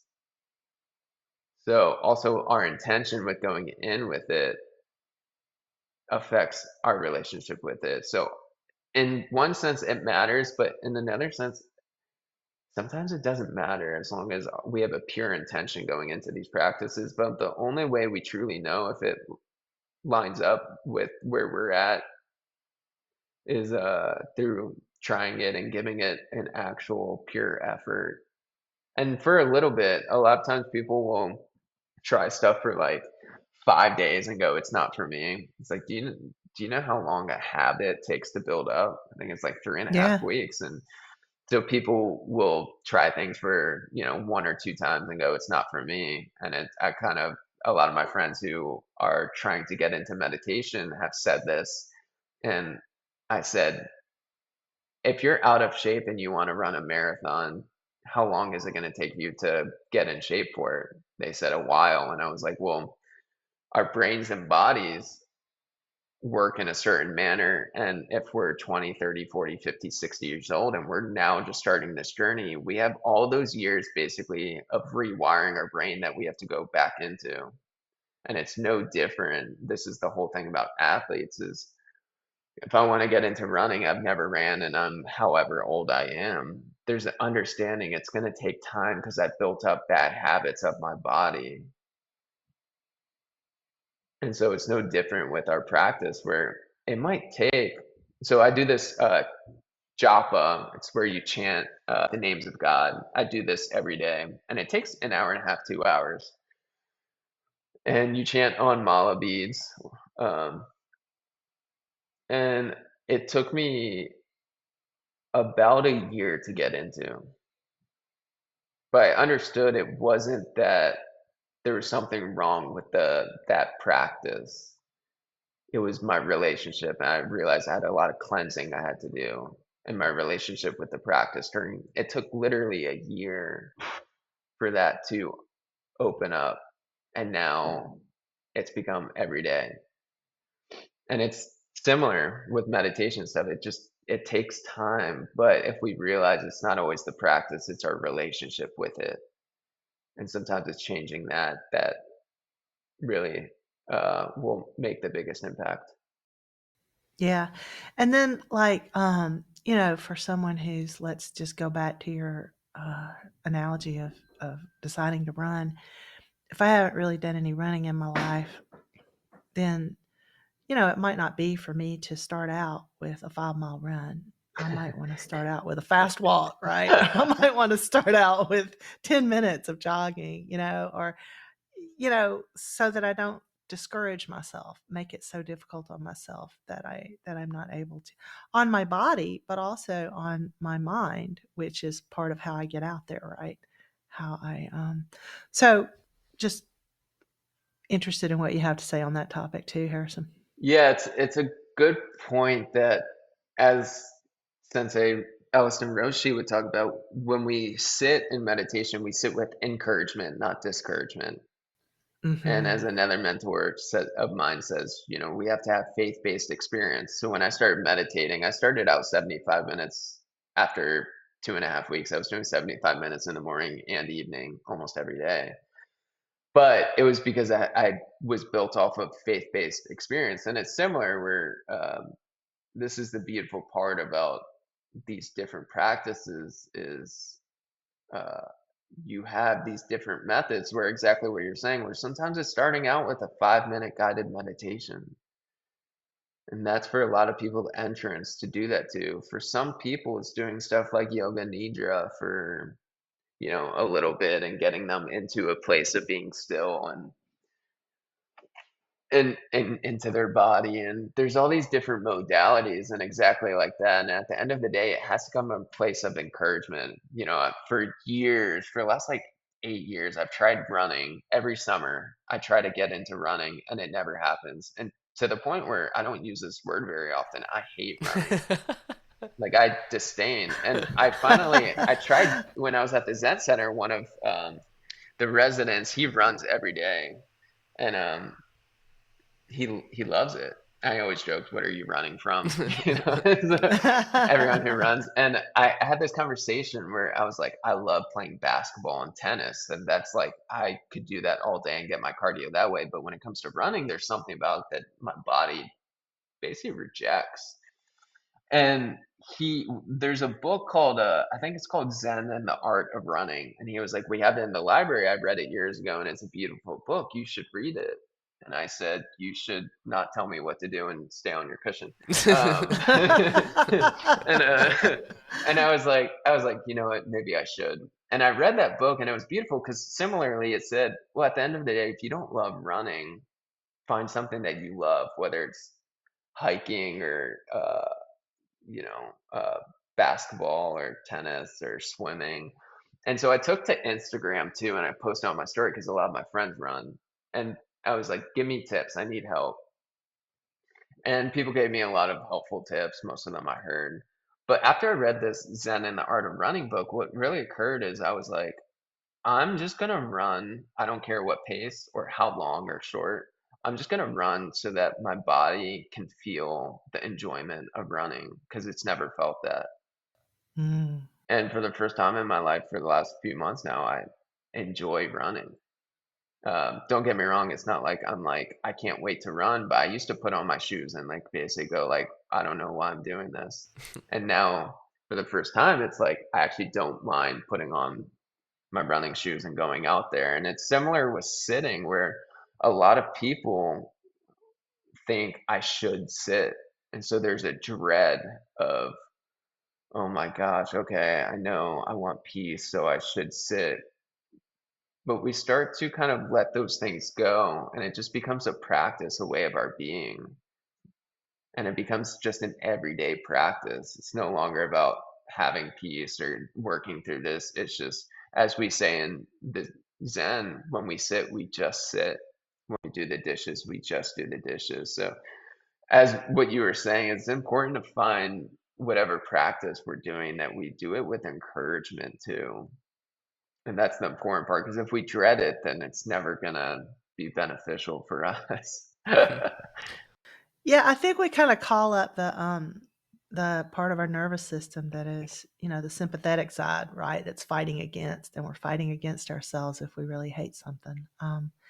And you found a way. I mean, it's fascinating that you found a way, something that you had come to hate, you found a way to turn it into something that your body can enjoy. That's lovely. I think that's really encouraging.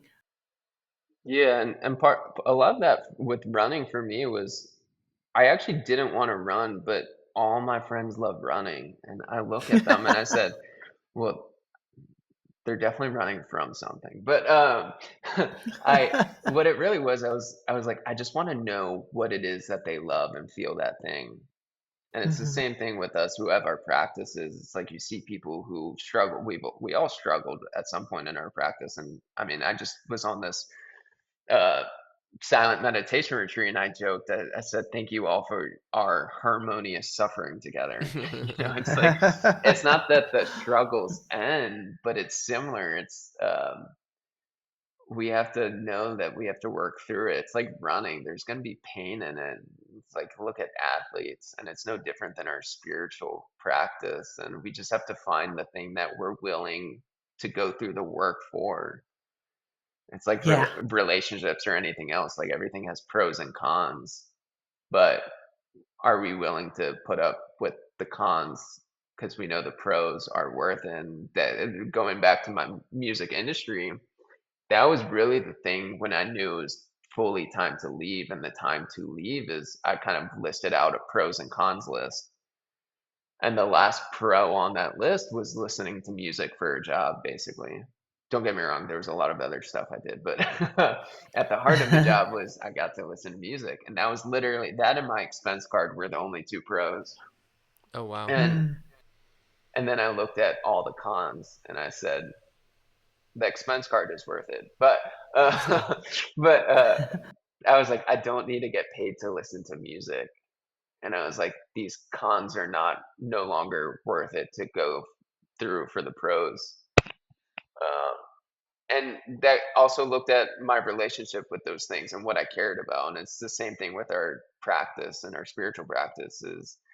Um, our relationship with what the work that we're going through, because it's going to be a struggle. It is. It's going to be hard. If it wasn't, we wouldn't grow. This is a quote from Bodhidharma I think about every time, every day. He said, every suffering is a Buddha seed that makes mortals seek wisdom.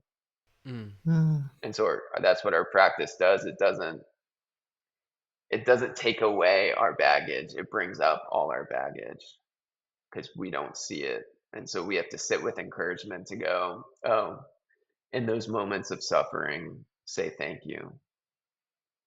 Yeah.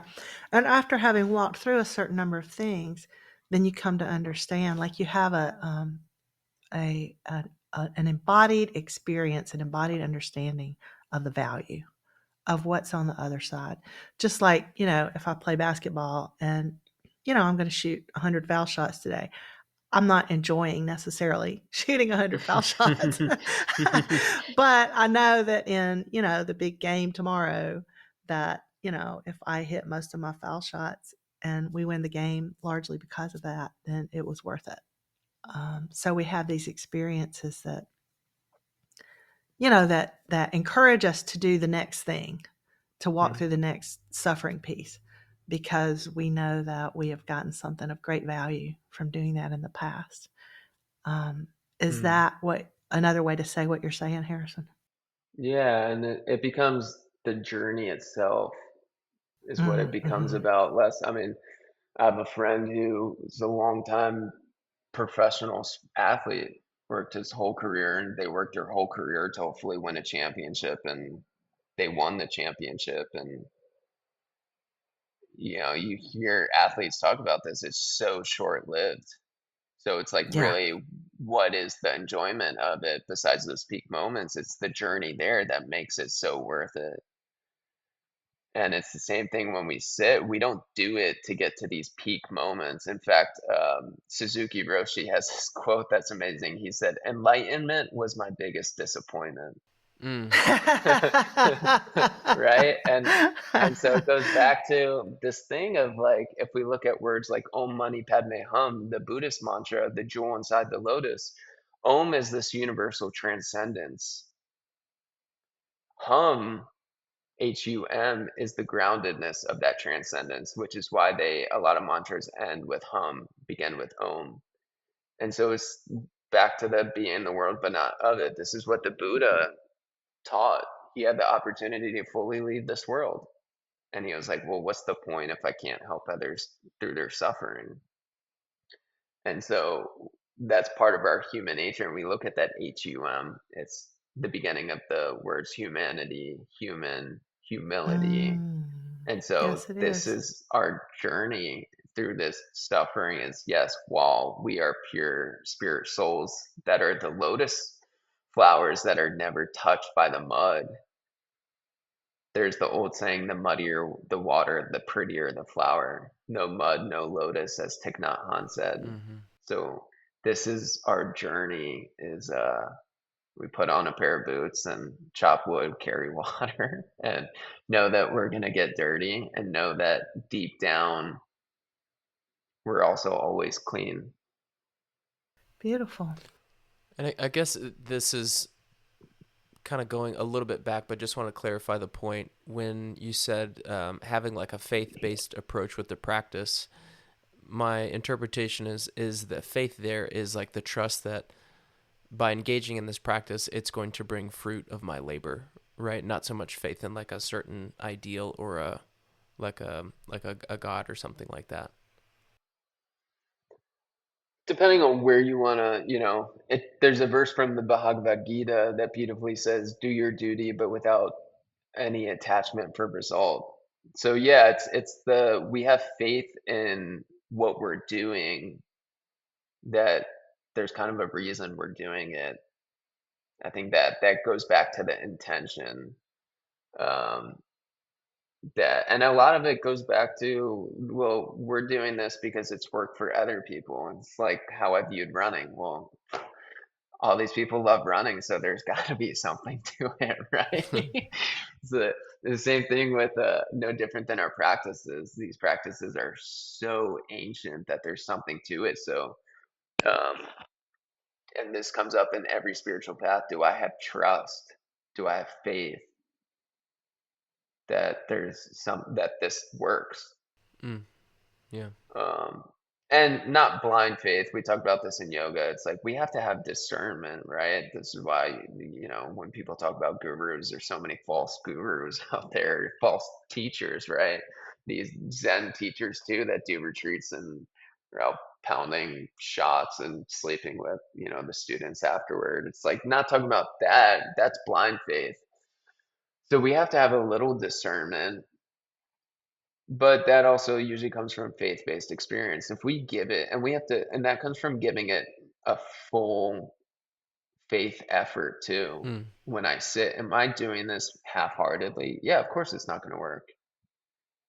But am I doing this and giving it, the time frame it needs to let things unfold and help me in whatever manner? Um, but the only way is to do that and give it full faith. Otherwise, it's only everything's just a reflection of ourselves. So if we're only giving half effort, we're only going to get half back. And so the effort we put in is so important. And behind that effort, we have to have the aspiration. The effort just waters that aspiration. And so that aspiration has to be there of, okay, I want to change. I want to go deeper.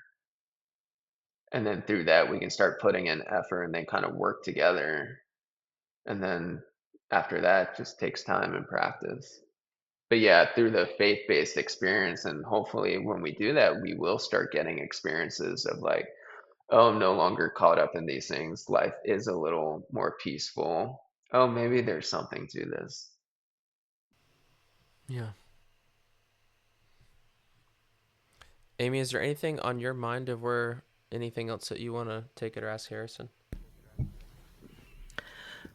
No, only just to ask Harrison. I think, is there anything further that, anything you feel like that's important that has been left out that you'd like to touch on?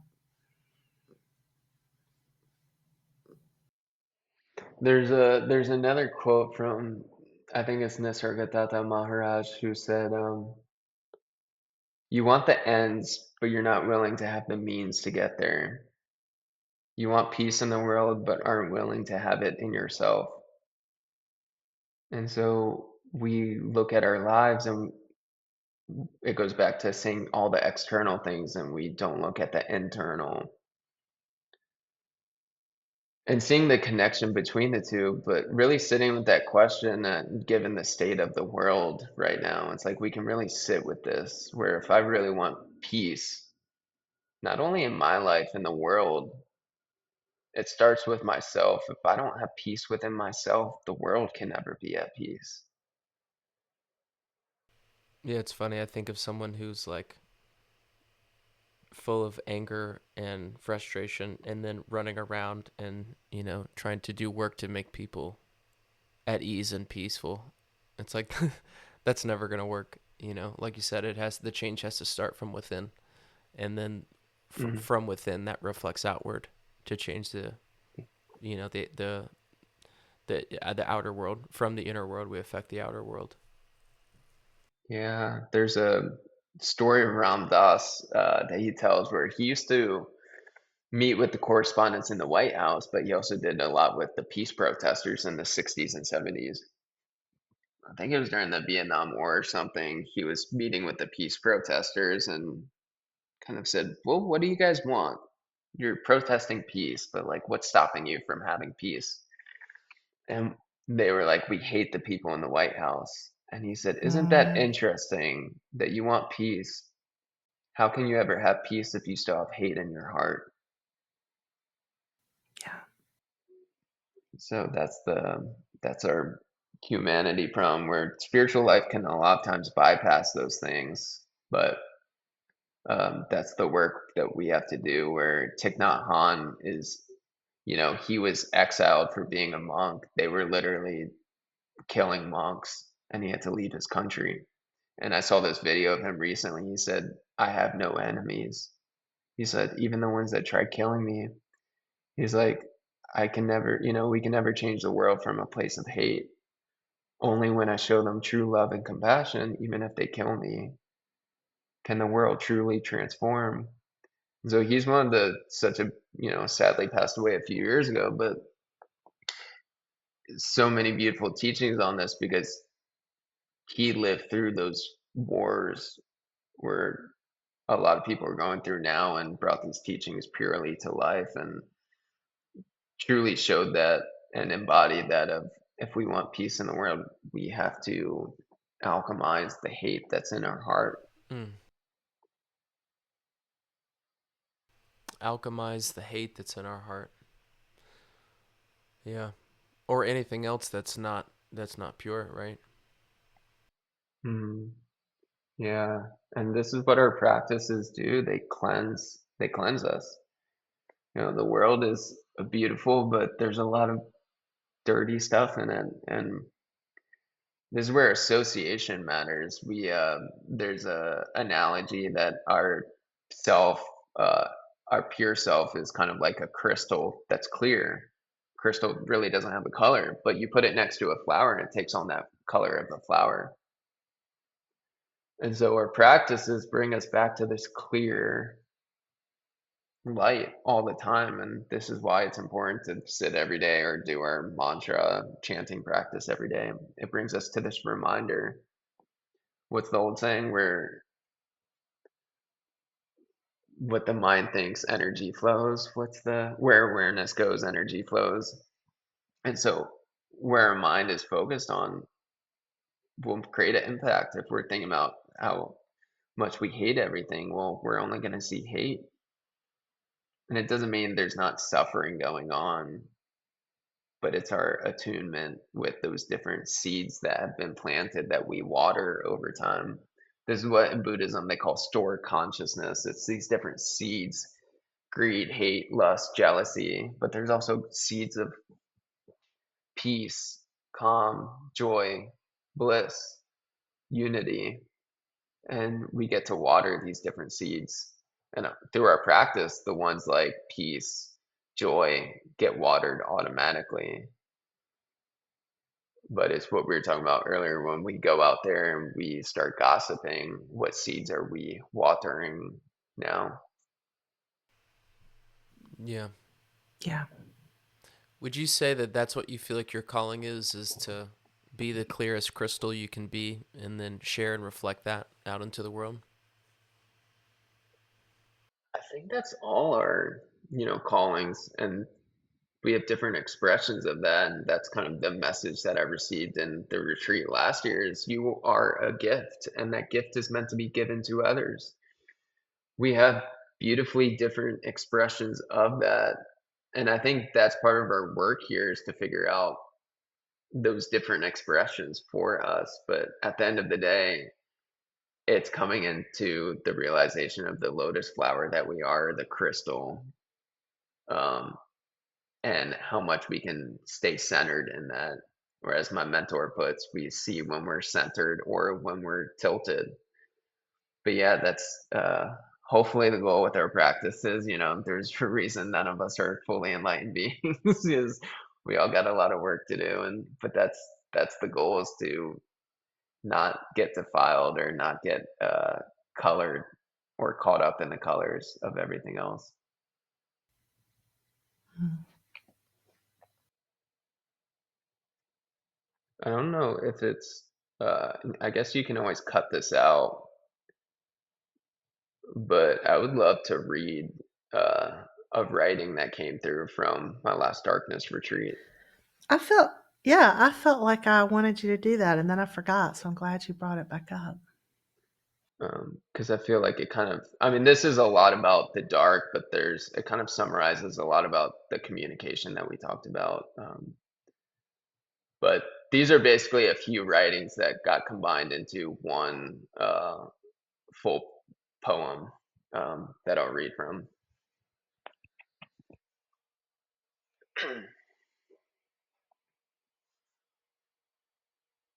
The dark, void of any light but yours that shines from within. The dark, she has no judgments, yet reveals all hidden. While she may seem still, she'll move and dance within you. Her dance is of surrender, her moves are of embrace, her style, grace. She is but the love you are already. She but mirrors back that love which was hidden in a deep well. She, the bucket to bring it up. From her endless source, being revealed, of reflection of who I thought I was. She has shown me by holding me in her embrace that I now embrace. For I was the one that did not want to dance, yet she has been dancing this whole time. I but now join her in this embrace of surrender. The dark told me jokes and secrets, we laughed, then silence fell about. There were no more speaker and audience, we were one. The jokes weren't hers, they weren't mine, they were divine, as she is. Mother Darkness spoke so loud, yet silence was all that was heard. The silence thunders, her grace like a mother holding a newborn, waiting for these eyes to meet and surrender. Surrender I did, no more eyes to meet, as no more I to meet. This I is not we, you, or me, but just is the soft breeze in the air. O Mother Darkness, I plant my being with you so it may grow. It grows as I come to know this self for what it is. I see the light that illuminates from your dark. I would stay, but I must leave, but you'll always be a part of me. Due to return to your space filled with grace. Until then, I'll long for your embrace once more. Though never far, just reach into my heart. There, you left your mark. To remind me who you are is what I am. What am I letting go? What am I holding on to? When you finally let go, you come to find the one thing that can't ever come or go. I don't fear death, I fear dying, because I'm still holding on to my somebodyness. No, I'm not afraid of death, I'm afraid of dying. Dying shows us where we're still attached and gives us the opportunity to let go fully. The dark brings us closer to death, the dying which forces us to turn fully inward and recognize the jewel that was never lost. This closeness to death makes us more alive than ever. Stillness springs us into who we came to be. Death is the shedding of who we were caught up in trying to be. Instead, we just are who we've always been. The dark illuminates this truth. Who we are never changes. The changes only seem to happen in our attachment to this temporary life. Yet what is death but time consuming what is temporary? Then I am eternal shine bright through this darkness. We did not come here to gain things, but just the opposite. Is not everything in this life about learning to let go? Only then do we truly know. So I offer you this. Let it all go. The stories, the judgments, the fears, the worries, the what ifs, the things that have already gone, the things yet to come.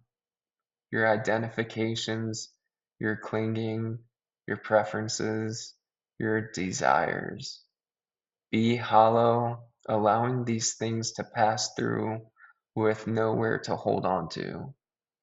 Remembering that you are a gift and that gift is meant to be given to others.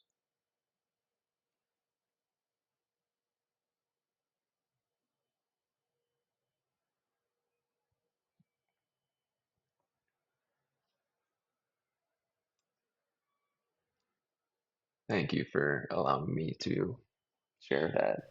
No, of course, and no wonder you want to keep going back. It's a Yeah. rich reservoir. She sure is. Yeah, she is a lot. She is but a pure reflection of our being in there. So, as we come to close, just taking a moment here, maybe bringing the eyes also closed, and then feeling a sense of darkness in our own self. And not the darkness associated with emotional turmoil, but the rich reservoir from which we can discover the essence of our own divine light.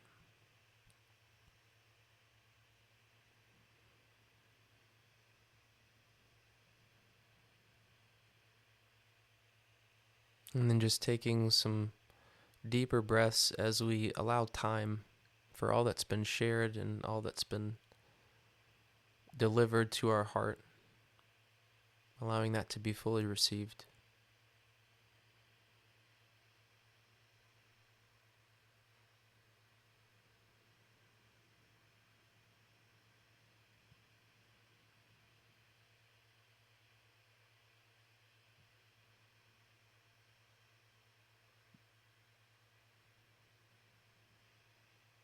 And sharing our gratitude with all of our teachers, all of our guides, both embodied and not,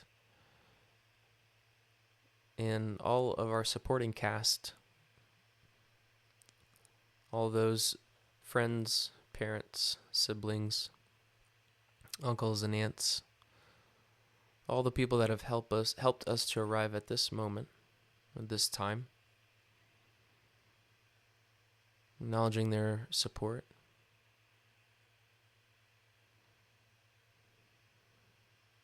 And acknowledging gratitude for Amy and Harrison And Dan? and myself and the wonderful trio that's brought so much wisdom forth.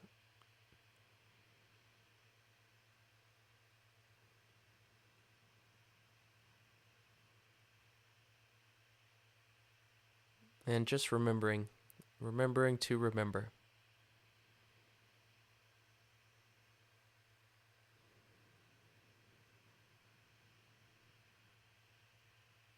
Finishing the exhale that we're on. Sealing it with a nice deep breath in.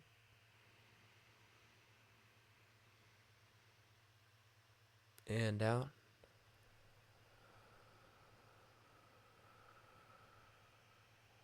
And lastly, gratitude to all the listeners. Thank you so much for tuning in. And we will see you on the next episode. Have a great rest of the day.